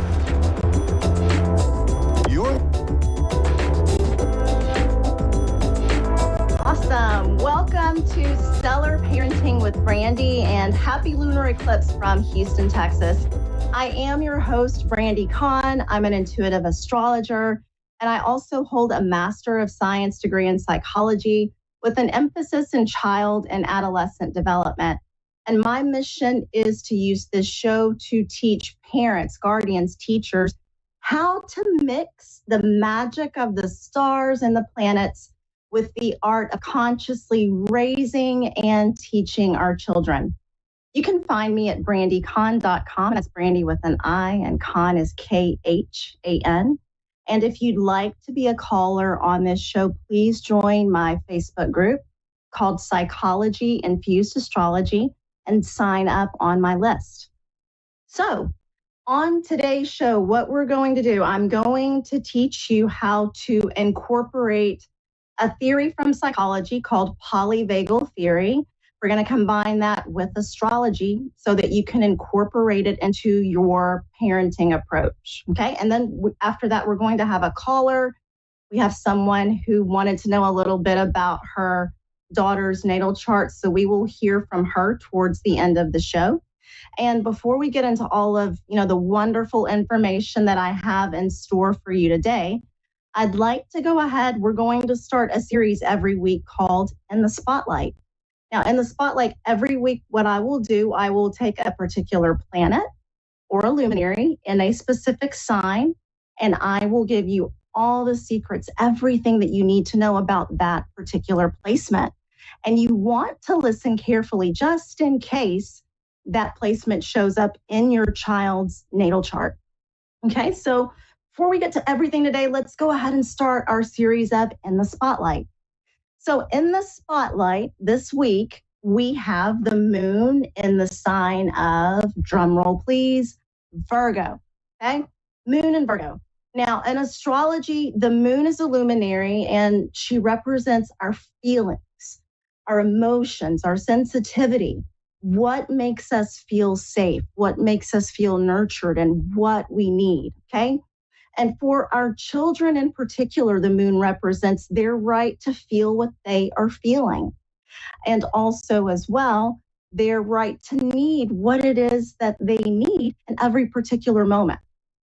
So when we take the moon and we put her in the sign of Virgo, she has a character all her own. So first, let me describe Virgo for you, the sign of Virgo. Virgo is a mutable earth sign. So what this means is that with Virgo, flexibility, practicality, rationality, those things are very, very important. And when the moon in Virgo is being expressed in a balanced way and in a functional way, the chart holder, or in this case, your child, will manifest like qualities of Virgo, like humility, organization, orderliness may be very, very important as well. Cleanliness, health, and hygiene may also be emphasized as well.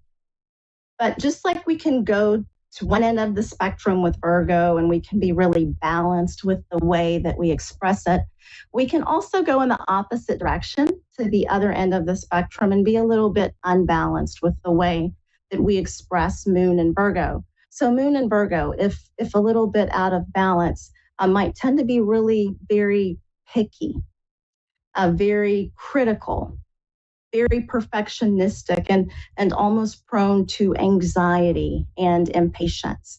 So that's on the opposite end of the spectrum. And with every placement that we have in astrology, there's a higher potential that you could express and a lower potential.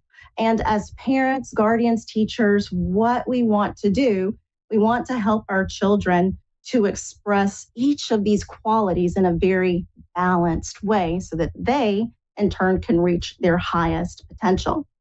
Now, children with moon and Virgo. So remember, with moon, we're talking about emotions, and with Virgo, we've got, this grounded earth sign. So therefore, they may be prone to having or displaying fewer emotional highs and lows. They might be very grounded when it comes to their emotions, or they might not be prone to displaying them outwardly in such a dramatic way. They might be very orderly and conservative, and details. With Virgo, it's the details that matter. Details count. And sometimes Virgo can get a bad rap for focusing so much on the little details and not being able to see the big picture. Another thing that I love about Virgo, and I'm saying this as someone who's got quite a few Virgo placements in my chart, what I love is Virgo, or people with heavy Virgo placements, we tend to set really high standards for ourselves. But because we set high standards for ourselves, many times we in turn have high expectations of those around us. So you might begin to notice this if you have a child with Moon in Virgo or heavy Virgo placements, and they are a teenager, they may be beginning to show this particular expression. All right. And another thing that I love, Virgo can be very meticulous when it comes to health and hygiene, and also meticulous about how they approach their work, how they do their work. Now, with parenting, our goal is to always give our children a sense of safety and a sense of stability. And if you've got a child with their Moon in Virgo or other Virgo placements, one thing that you might want to consider is it's a good idea to maintain a consistent schedule. With Virgo, they seem to get a sense of being nurtured or feeling safe from predictability and knowing what's going to happen next. Also, organization and order are very important at home for a child with their Moon in Virgo. Now, all of these things that I'm mentioning, they are great for all children, right? But in particular, those with Moon in Virgo will have an appreciation for the order, for organization, and for consistency. Now, another thing that they might really, really love, nutritious meals. Remember, there's an emphasis with Virgo on health, focusing on the health. So these may be the children that really want to eat their vegetables or enjoy eating vegetables. Also, you want to teach Virgo. So like if Virgo goes to the lower end of expression, we can have someone who's quite picky or a little bit critical, a little bit perfectionistic. And what we want to do, we want to be that support system where we teach our children that, you know what, you don't have to be perfect in order to be loved. You don't have to be perfect in order to be worthy. You just are, and you are loved no matter what. Because many times if that Virgo energy gets out of balance, your child may have a tendency to say, well, I missed that one problem, so I'm no good at anything. Or, I went up to bat and I struck out once during the game, so I'm terrible and I'm never going to try again. We want to be that safe place for that Virgo Moon to fall and to say, you know what, it's okay to mess up. It's okay not to be perfect. You don't have to be perfect in order to be loved. Now, also as well, Virgo is the sign of service. People with Moon and Virgo, they get a sense of fulfillment and joy from being of service to others and helping others. So if you've got a child with their Moon in Virgo, give them the opportunity to be of service. So you can take them, to volunteer within your community, or just give them chores and things to do at home or for a neighbor so that they feel like they are making a difference. They feel like they are being of service. Now, since Virgo is prone, or people with heavy Virgo placements, especially Moon in Virgo, prone to anxiety if that energy gets a little bit out of balance, we want to give our child a tool that they can carry with them throughout life in moments of when they are experiencing moments of anxiety. That could be learning about deep breathing. That could be learning about meditation, how to, teaching them how to close your eyes, breathe, and bring your attention back to the present moment. It can also be teaching them about how to go outside and just ground into the energy of the earth and resonate with the energy of the earth, and therefore help that anxiety dissipate, a little bit. And your child, if you teach them this now, this is something that they will be able to take with them for the rest of their life. This will be a lifelong tool. One last thing that I want to add when we're talking about Moon and Virgo. So remember, again, Moon is about emotions, how we display emotions, and Virgo is that really grounded sign. So sometimes, with people, Moon in Virgo, or children with the Moon in Virgo, they may tend to come across as a little bit emotionally detached. these might not be the children who want to run up to you and give you a big hug, okay? And if that's the way that your child is, then that's okay. The biggest thing that we can learn from astrology is appreciating who your child is without trying to change them into who you want them to be. We want to meet them where they are, honor who they are, this particular incarnation, and allow them to be just as they are.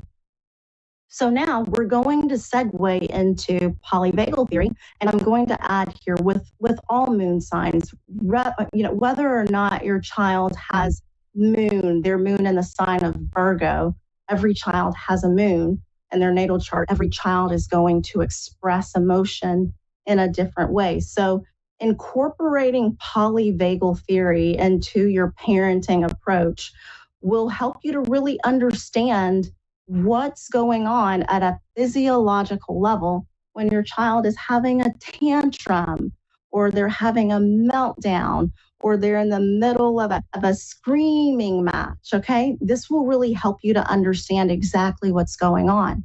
So let's begin with the autonomic nervous system. Now, the autonomic nervous system, that's the part of our nervous system that controls involuntary body processes, such as our breathing, digestion, blood pressure, and heart rate. And according to polyvagal theory, the autonomic nervous system has 3 different levels or 3 different pathways. So the first level, and this is going to be the green pathway. The first level, the green pathway, is all about what's called the ventral vagal state. And you will know if your child is in a ventral vagal state if they are feeling connected, if they are feeling loved, if they are feeling safe and grounded. And you'll be able to tell this by their body language, their tone of voice, their facial expressions, and their eye contact. Okay, so this is the state where your child is feeling safe. Basically, they're feeling a sense of safety and they're feeling connected to others around them. In this state, your child has access to their prefrontal cortex. It's here in the front of the brain. That's the part of the brain that helps your child make really good decisions, to think about things in a very rational and logical way. Okay, so that's pathway number 1, the green pathway, ventral vagal. Now with pathway 2, this is going to be the red pathway. And this is when your child is in a state of sympathetic activation. Basically, that means your child is in fight or flight. And you will know they are in fight or flight if their heart is racing, if their pupils are dilated, they're sweating, and they may be showing behavior such as hitting, kicking, screaming, wanting to run away, or, directing very intense eye contact towards you. So that's the state where the sympathetic nervous system has kicked in. The child is in fight or flight. That's red. Now, level 3, pathway 3, the blue pathway, this is a dorsal vagal state. This is when the parasympathetic nervous system has kicked in and your child may seem to be frozen. They may seem as if they have shut down emotionally. They may be avoiding eye contact with you. They may be moving and speaking very slowly or in a very monotone voice. They might just seem frozen, okay? And this is when they are in a state of emotional shutdown. Now, what's important, what I want you to remember is with the red pathway, sympathetic activation, fight or flight, and the blue pathway, dorsal vagal, and where the parasympathetic system has been activated, your child does not have access to their prefrontal cortex. They really don't have the ability to think clearly and make good decisions when they are in those states. Okay, so if your child is in the middle of a tantrum and they're on the red pathway, maybe they're screaming, kicking on the floor, rolling around, or maybe they've shut down emotionally, those are going to be the two times when your child's not really going to be able to hear what you're saying. They're not going to be able to understand what you're saying. And they're not even going to be able to think in a rational way about what you're saying. So when your child is in one of those two states, what we want to do is help them get back to a sense of safety, back on the green pathway. And once we're back on the green pathway, that's when we can teach our lessons. That's when we can have a deeper conversation. That's when we can try to explain things a little bit more. But if they are in a state of distress in any way whatsoever, emotional distress, they're not going to be able to hear you. So what we're going to do next week, I'm going to tell you exactly how to help your child get from red or blue pathway back onto the green pathway. So stay tuned for that next week. I'll give you a big teaser. It has something to do with helping your child to feel a sense of safety once again, okay? And we will dive into that a little bit more next week. But what I want each and every one of you to remember, if your children is, if your child or your children, if they are in a moment of distress, they are experiencing a moment of distress, just be fully present there with them in that moment and recognize and realize that they might not have access to everything that they need to see the situation as clearly as you do as an adult. Okay. And no matter what your child's moon sign is, I want each one of you just to take that and incorporate it into your parenting approach. And that way we can show a lot more compassion to our children wherever they are on their paths without such a sense of judgment. All right, so we will finish that next week. And right now we have a caller that I'm so excited to hear from. She has questions about her daughter's natal chart. Aisha? Aisha, hi, how are you? I'm good. How are you? I'm doing well. Okay, so I'm so excited to have you on the show. And you did send in the information for your daughter's natal chart. And I have to say, what a dynamic chart. So your daughter is Sagittarius rising. She has Sagittarius on her ascendant. She's got a Pisces moon and a Leo sun. And she's about 10 years old. Is that correct? That's correct. She just turned 10 last month. Okay, so she just turned 10 last month. I have to tell you, so her chart ruler, Jupiter, is in the sign of Leo. And like I said, she's got such a dynamic chart. I'm looking at it here. I have to tell you, so with her ascendant, with Sagittarius being on the ascendant, and let me back up just a minute and tell you about the ascendant or the rising sign. So many times with children, they are working towards embodying more of their sun sign.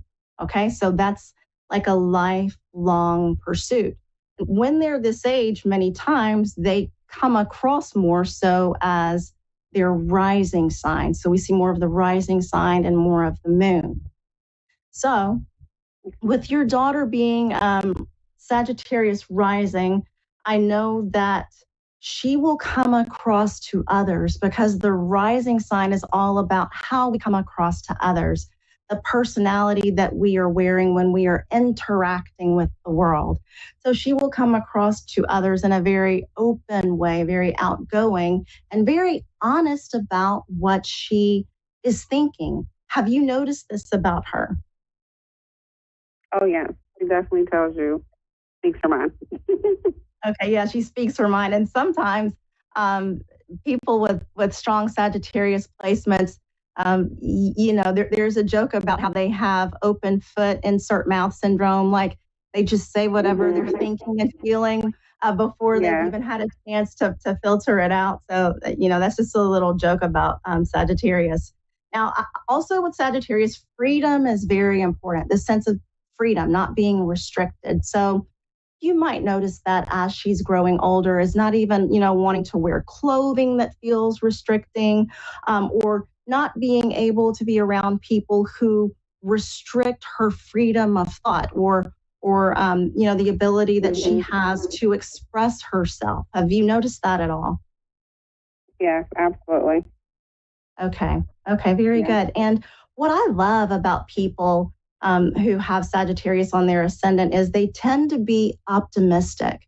They tend to be very optimistic and positive about things. And like, for example, Oprah has Sagittarius on her ascendant. But has that quality kicked in for your daughter yet? Have you noticed like a sense of optimism? Yeah, I think so.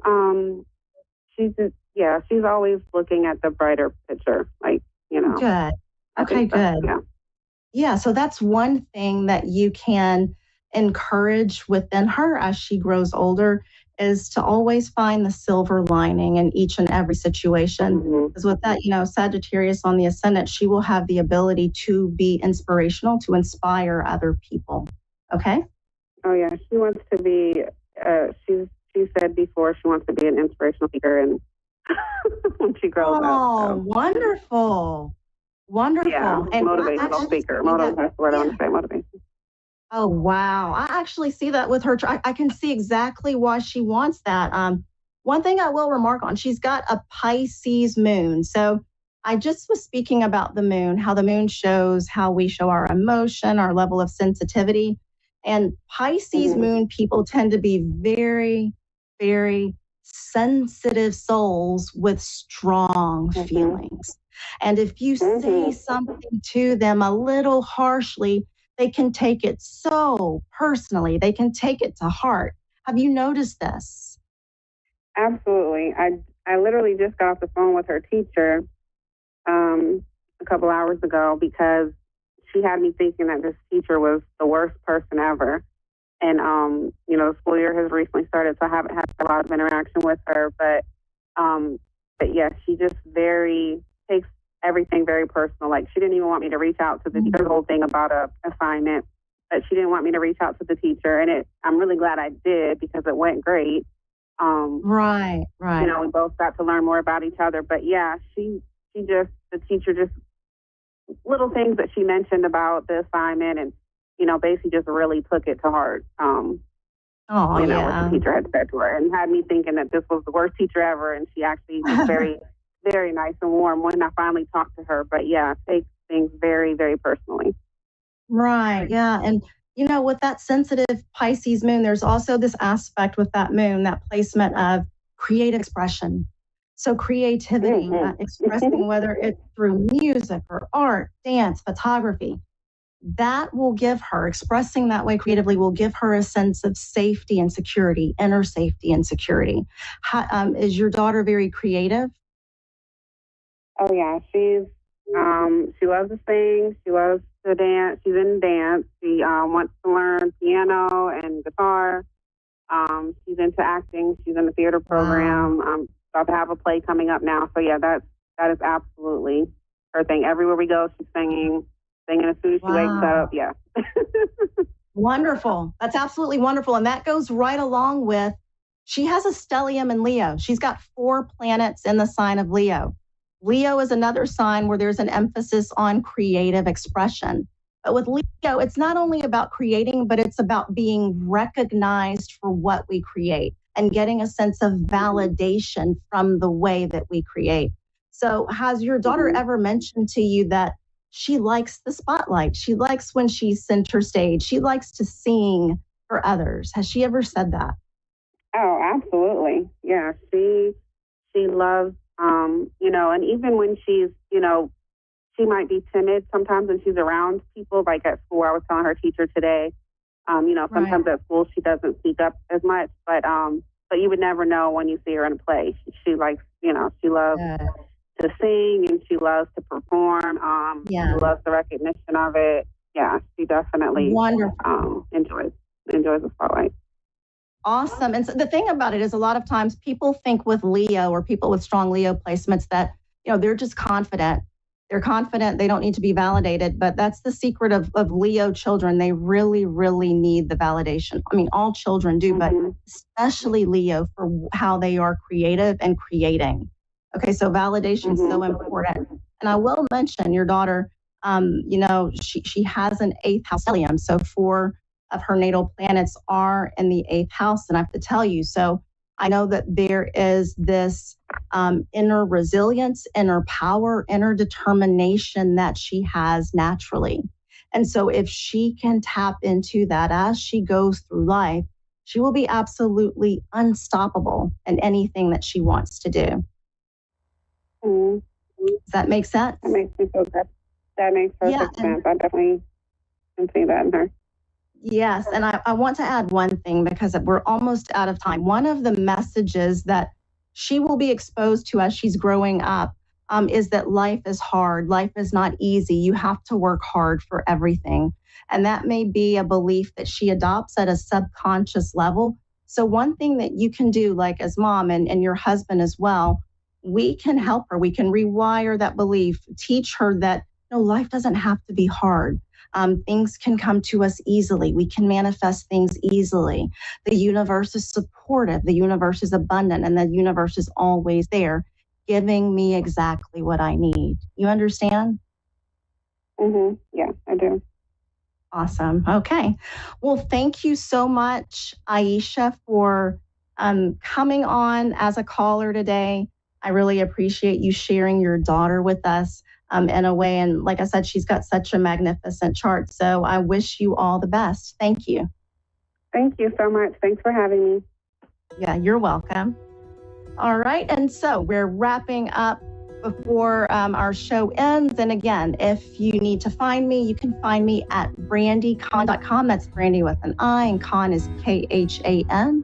And I also have a program online on my website, Stellar Parenting Method with Brandy. So check that out as well for those of you who want a little bit more support of how to incorporate the psychology and the astrology and custom design a parenting approach with your own child. So until next week, I hope you have a fabulous week, and thank you so much for joining me.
Moonstruck TV and Lightning Television.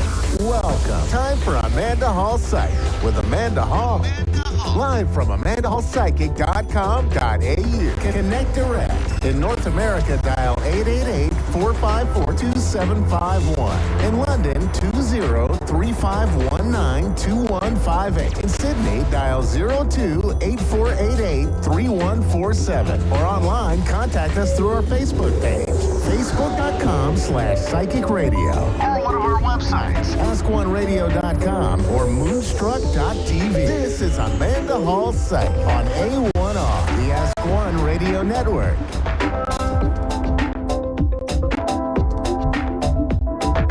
Welcome to A1R Psychic Radio here on Moonstruck TV with Amanda Hall Psychic all the way from the Gold Coast. Look, I hope you've had an absolutely fantastic and sensational week wherever you are in this planet of ours. And I know some people haven't had a great week. What we're here trying to do is sort of put a little smile on your dial and brighten your day a little bit and take a couple of callers and have a little bit of fun. So this week, the Simply Tarot card of the week is one of my favourites, and I think it's everybody's favourite when we certainly talk about the Six of Pentacles and we talk about a raise in money or salary. I don't know too many people that don't like a little bit of extra money in the coffers.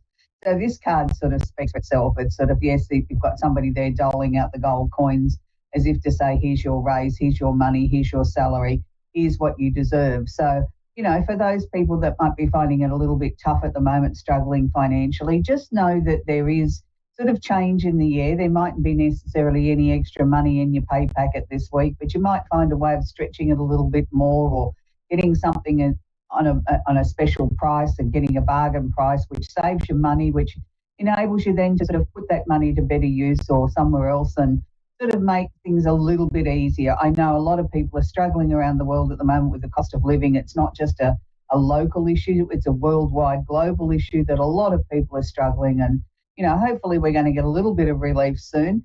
So this is a really positive card. It's something that when I see this come out in a reading, I always think, oh, good, we can exhale now. There's a little bit of relief on the way. It doesn't mean we're going to have mega bucks, but it just means there's a little bit of relief on the way. And that's always a nice thing. So we're going to move to the astrology section of the show now, and I get lots of inbox messages after the show and people saying how that they really look forward to it. And a lot of times people say to me, I go back and I listen to it a couple of times because each time I watch you and I listen to you, I get a little bit more out of it. What I endeavour to do is not sit down and break down the 12 signs. I want to give you a snapshot of how the planets are sitting just prior to the show. So it's right up to the minute. It's sort of showing you what we can expect in the next week. I'll describe the signs that it's going to affect. And, you know, sometimes I say it's only a particular group of signs. Other times I'll say it'll incorporate the whole 12.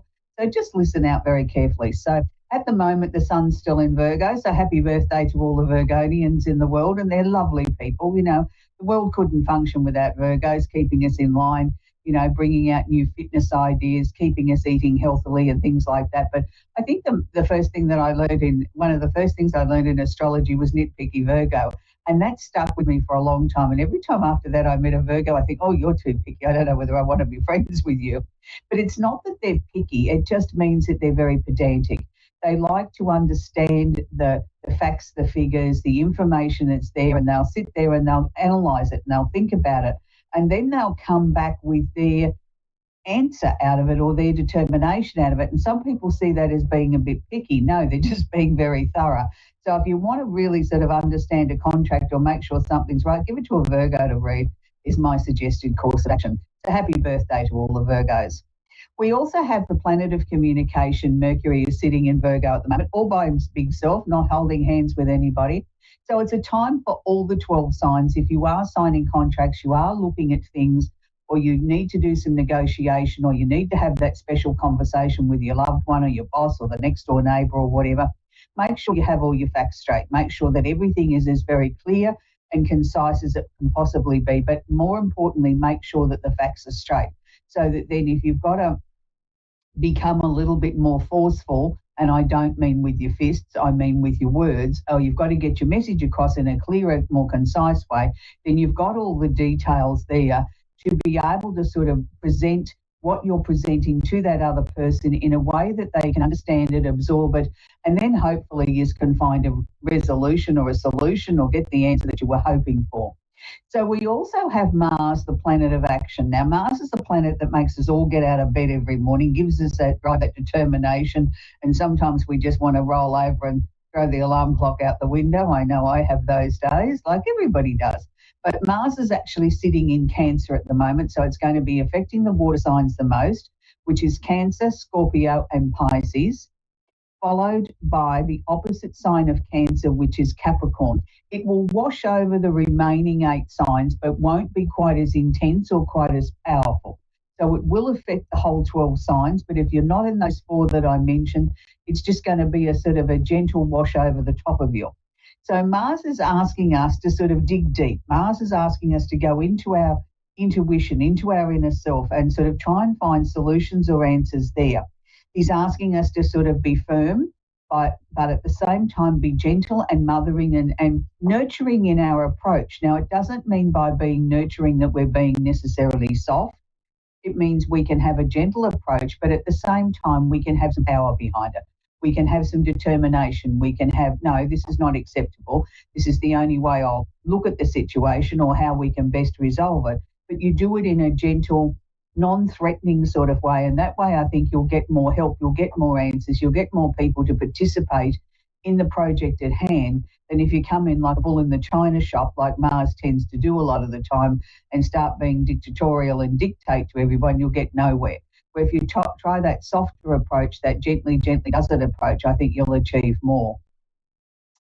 Now we have Jupiter, the planet of expansion, opportunity and luck. And this is one of those planets that everybody wants in their sign for the moment, because they feel then, you know, this is when I'm really going to sort of hit the big time, or I'm going to win the lottery, or something amazing is going to happen to me. Yes, all of those things are possible when Jupiter's there, but Jupiter also expands waistlines. So we need to be a little bit careful of that too. So when Jupiter's sitting in your sign, not only does he bring good fortune and opportunities to you, he can also bring an expanding waistline, because you tend to overindulge or overcompensate for things, or say to yourself, well, it doesn't matter if I have a third slice of chocolate cake, really don't need it, but I just fancy it. You know, instead of just stopping at one or half a slice, you keep going. So just be aware of that when Jupiter's sitting in your sign. Jupiter's actually in Gemini this week. Now, so it's going to be affecting mainly the air signs, which is Jupiter is in Gemini, which is Libra and Aquarius, and the opposite sign of Sagittarius.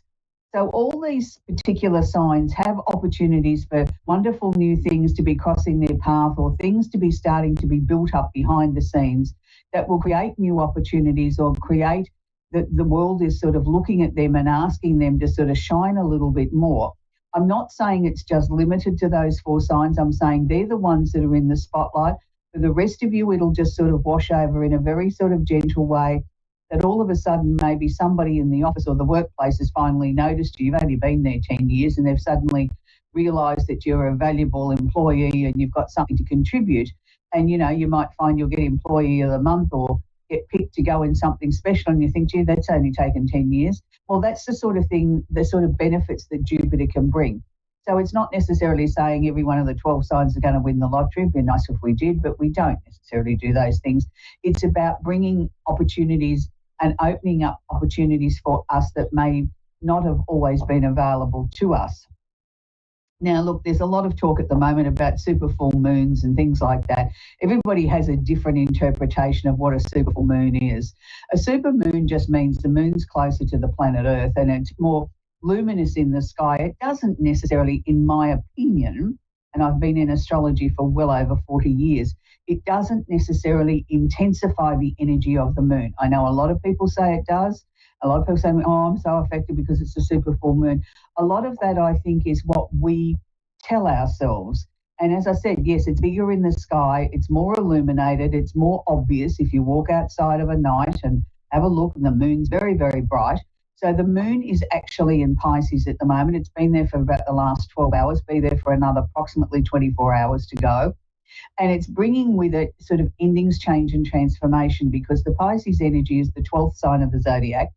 So it means that we've got the power of all the previous 11 signs or the previous 11 full moons. So we have the opportunity to get to the bottom of emotional issues. Now, for some people, they'll have trouble sleeping. For other people, they'll say, gee, I've been sleeping like a log with this full moon. It just depends on you. And it's not always, are we governed by the moon, whether or not we can sleep or not. And it doesn't matter what your actual sun sign is. You're not affected by the full moon, because if you're a Pisces and the full moon's in Pisces, it doesn't necessarily mean it's going to affect you more than somebody that's got it in Virgo. It's your personal sort of how you handle a full moon. So enjoy the time. Look at things that maybe need to be sorted out, things that have come to a completion that we can finally put away, and also sort of just make sure that we're taking care of our mental health, because Pisces does govern things like our emotions, but more our mental health emotions. And sometimes we need to just have a little bit of a breather. Sometimes we need to take ourselves out of work for the day and just go do something frivolous, go to the beach, go to the river, go for a picnic, go to the pictures, do something that's really conducive to our mental health. I'm not sure every boss would agree with me, but sometimes we need to do that for ourselves. And by doing that, we come back recharged, refreshed, and really ready to go again and put in an almighty effort the next time we're at work or the next project that we're working on. So we also have Saturn sitting in Pisces at the moment. Now, Saturn's like the taskmaster. He's like the father figure of the zodiac. He sort of comes in and waves his big stick and says, we're all going to do as we're told, and we're going to do it in a structured, positive way. Now, this is mainly affecting water signs again, which is Pisces, Cancer, and Scorpio, and the opposite sign of Virgo. But it is washing over the 12 signs, the remaining 8 signs of the zodiac. So everybody is starting to feel the effects of Saturn in some sort of way. And some people are saying to me, gee, it's great. I've got real structure now in my creativity.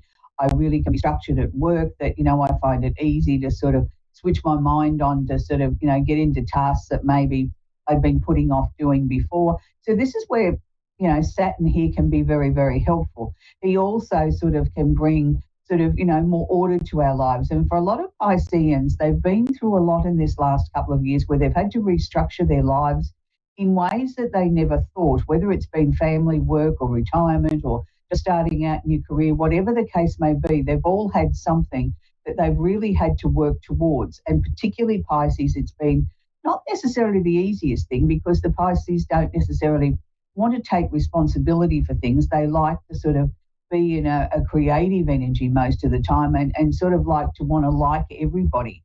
And for some Pisceans, it's been a real wake-up call that not everybody can be trusted, not everybody's a nice person, that you have to judge people for who they are and what they bring to the table or how they treat you. So it's been a little bit of a wake-up call, but in a positive sort of way, because it's been a very structured wake-up call, and it's given them an edge now that I don't think I've ever seen before with Pisces, where not necessarily am I saying they've grown up, but what I'm saying is they're starting to look at things still in a creative slant, but with a lot of structure, and that's a good thing. Now, Pluto slipped back into Capricorn. Now, look, we talked about for many, many years on this show, Pluto and Capricorn and how it affects everybody. Now, Pluto and Capricorn has slipped back into Capricorn now until November the 19th this year. Now, this is a really big deal because Pluto will not be back here again in our lifetime. He won't be back for over 200 years.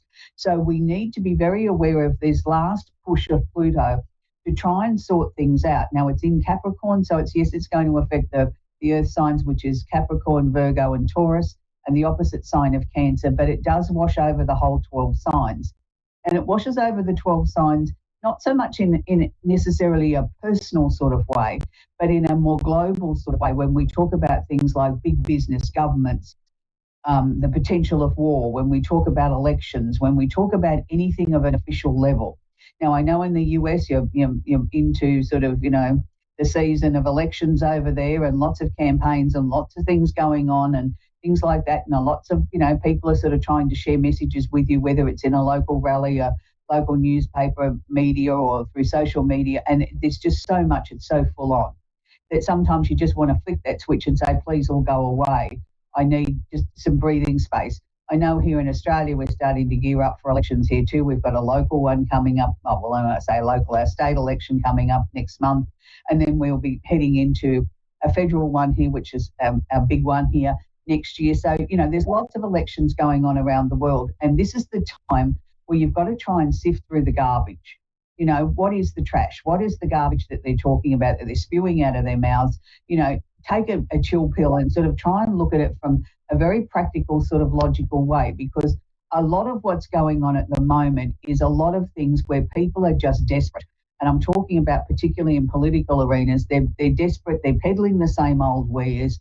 They've packaged it or put a shiny new cover on it, but still the basic message underneath is the same old trash that they've been peddling for years. They haven't actually learnt anything. So you have to be very careful that you make sure that you carefully look at who you might be going to vote for. Here in Australia, it's compulsory. We don't get a choice. You have to vote. So we have to sort of, pay some sort of attention to things. I know in other regions of the world, it's not necessarily compulsory, but if you are inclined to vote, make sure that you take away from looking at the shiny facade. Look at the actual nuts and bolts behind it, and this will help you make informed choices, because Pluto's role here is to completely transform or try and make things better. And it's trying to make things better for this one last bout in the way that of political areas around the world and anything to do with governments or things that govern things. It's trying to have one almighty push between now and November 19 to try and straighten things up so that it can leave things in a better place than where he found them. So I can't emphasize how important this is, that, you know, no matter how Pluto affects you, make sure that you dot all your I's and cross all your T's. It's very, very important. Now, we also need to sort of talk about very quickly about Chiron in Aries. Now, Chiron is the planet that's the wounded healer. Now, Chiron comes into everybody's chart. It's sort of one of those things that some astrologers work with and some don't. I personally like Chiron because to me it sort of tells me in a person's personal natal chart where they need to do their most healing. Now, at the moment, Aries people are really under the spotlight with Chiron. They've really got to dig deep into their souls and ask themselves, what is it that Chiron's asking them to heal? Now, sometimes it's an emotional level, sometimes it's a superficial level, sometimes it's your past, sometimes it's connected with relatives, sometimes it's coming to peace or come to terms with that, you know, you need to make a major change in your life, maybe move back to where you were born or where you grew up, and there's sort of a lot of healing to go on there. And I know a lot of people get stuck in, and particularly people that should know better, and I'm talking about psychics and healers and mystics and all those sort of people that come under that umbrella of my area of work, are probably the worst in the world for healing themselves or taking notice of the messages that are coming through. And the messages can come through in many, many different forms. They can be, you know, a message from your spirit guides. They can be in your readings or the charts or the things, the tools that you work with. And sometimes it's just events in life that sort of are pushing at you or knocking on the door or making you sort of think about things and saying, no, I don't want to go that way. And we go so intently to try and go the opposite way to what we're being shown or what we're being guided, because that wasn't where we thought we should have been heading, that we try and fight it tooth and nail until the point that it becomes to an explosion point and there is no choice, but we have to make a change. So please be aware, if you are an Aries, and this is affecting Aries more than any of the other 12 signs, that there is change in the air. Make sure that you listen to your inner voice or your guides or your tools of the trade, and particularly if you're a healer or a psychic, don't ignore it. You're not above reproach. You're not above the rest of us. Nobody gave you any more superpowers than other people, and sometimes you're your own worst enemy. So you need to dig deep into your soul and work with the energy, and also work with the energy of Pluto in Capricorn, because he's trying to transform you. He's trying to help you sort of see and become the best person that you can become. And if Aries people particularly listen to this, they will find that there's some amazing rewards as you come out the other side. So we're going to take our first caller, which is Nina in Bridgeport in Connecticut. Are you there? Hello, are you there, Nina? Yes, I'm here. Do you have a question I can answer for you, please, sweetie? Yes, I was wondering, when will I be having a baby? Okay. Baby questions are one of those sort of very tricky questions, sweetie, that, you know, different rules around the world govern different things, and it comes under the heading of health. And it's one of those areas that we're not particularly supposed to work with, but I can work with it on an energetic level and inform you that I don't think it's too far away. I think the problem is that you've set yourself up on an emotional level where everything's sort of geared around that, and you're not sort of allowing other areas in your life to flow. It's like I want to ask you to take a chill pill and just sort of relax, breathe out, and sort of say, okay, yes, look, I'd love to have a baby, but at the moment I can focus my energy over here on work or something that is really important to me. I can sort of focus on other things, and that's not a bad thing. I feel that there's going to be some changes that are going to come up in your life in the next few months.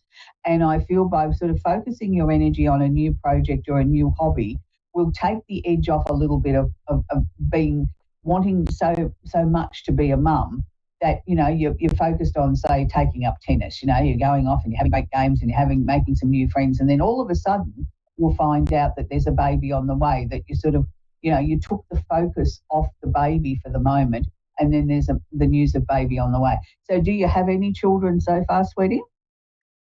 No, I don't. I feel like I can't get pregnant. That's how I feel. But my doctor told me that I could. But I don't know. They're showing me I was the with sign of somebody. three babies. 3 babies. Yeah, but when they show me the pregnancy sign of 3 babies, that could mean miscarriages, abortions, and live babies. So if you've already I never had I'm sorry, I never had a miscarriage and I never got an abortion. And I am a twin, but my twin passed away. Yeah, no.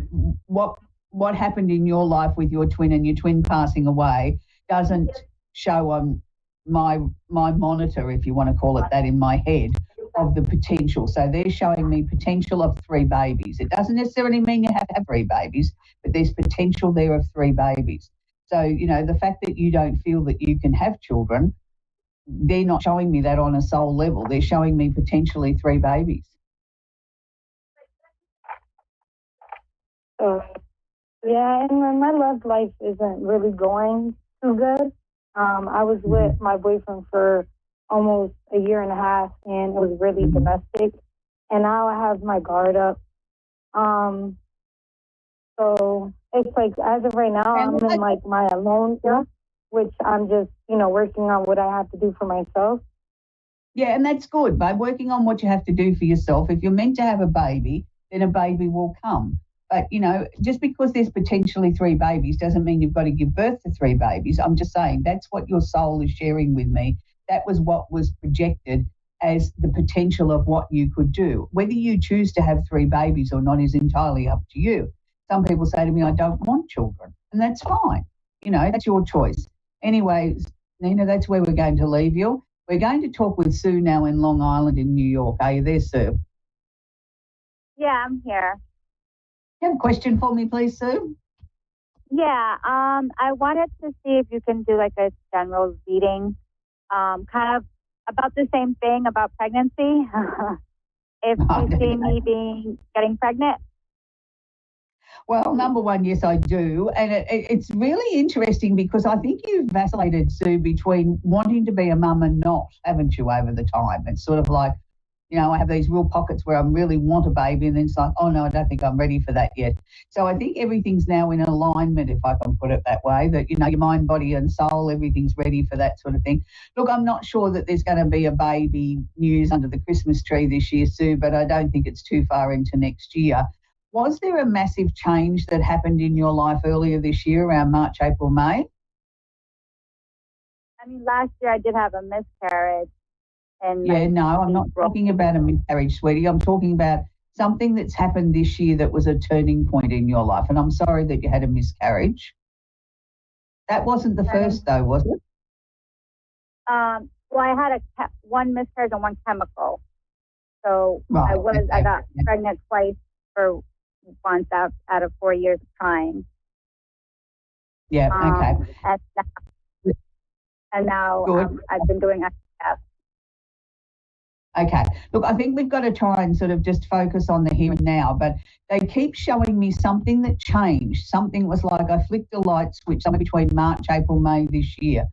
Can you relate to what that was? You don't have to tell me. You just have to say no. I mean, I know, like, my kitten passed away in July, and that was very devastating, and it's affecting me very much even, like, now, because she was like my baby.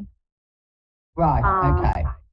All right, that must have been what I was picking up, but they're showing me now things are moving very, very clearly. So they showed me 4 babies in your path. If we've already, had 2 opportunities that didn't come to fruition, there's another 2 to come. But I'm sort of looking more around the early part of 2025, sweetie.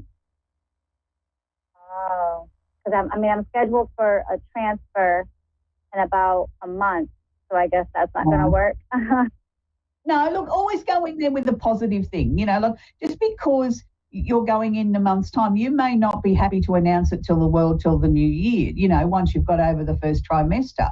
That might be sort of, that's how they'll show it to me. It's when you're ready to announce it to the world. Oh, okay. That makes me feel better. Yeah, so go in with a positive attitude, sweetheart. and believe it's going to work and do everything possible. Look after yourself, get enough rest, enough vitamins, all those sort of things, and go in with a positive attitude that I'm going to come out pregnant. I mean, how many babies do you see in my life? I saw another 2, sweetheart. I saw another 2. Oh, so I'll have 2 kids. That's good. Yes. Oh, that's good news. Thank you. So, but it will happen. Like, you definitely see Yes, it will happen. And I think we're announcing the news early in 2025. So that's what I mean. If you're going in for a procedure next month, that'll give you plenty of time to make sure everything's, where it should be, and be excited and enjoy the time with your husband, and then announce it to the world that we're going to be parents. Anyway, Sue, that's where we've got to leave you, sweetie. We've come to the end of the show. It's always difficult for people when they're trying to sort of start a family and things aren't going well, and you see other people that sort of, only just think about it, and then there's a baby on the way. And it can be very emotional. It can be very difficult, and very difficult for people to understand the disappointment and, the changes that it brings about in your life with this constant disappointment and sort of feeling like a failure. No one's ever a failure just because they can't reproduce. I know that these ladies, whatever's meant to be will be. The universe has a plan. Anyway, this week I want to leave you with a very, very old song, but it's a beautiful song, and it's a song that sort of, every time I hear it, I just sort of stop and I think, what a beautiful singer that Lou Rawls is, and he sang some beautiful love songs. And this week I want to leave you with one of my favourites, and it's called Lady Love. And I think everybody in the world deserves to be treated the way Lou sings this song about his lady love. So until next week, have a great week. See you then. Bye for now.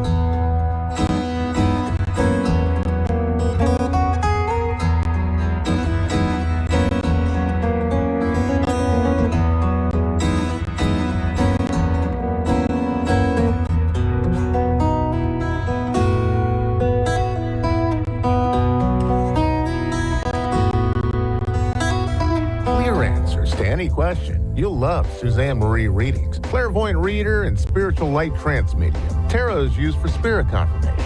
She's been a spiritual reader for 30 years and would love to be able to bring accurate, clear visionary readings for those who seek answers. Available online and phone. Call 320-455-2303 or email readingsby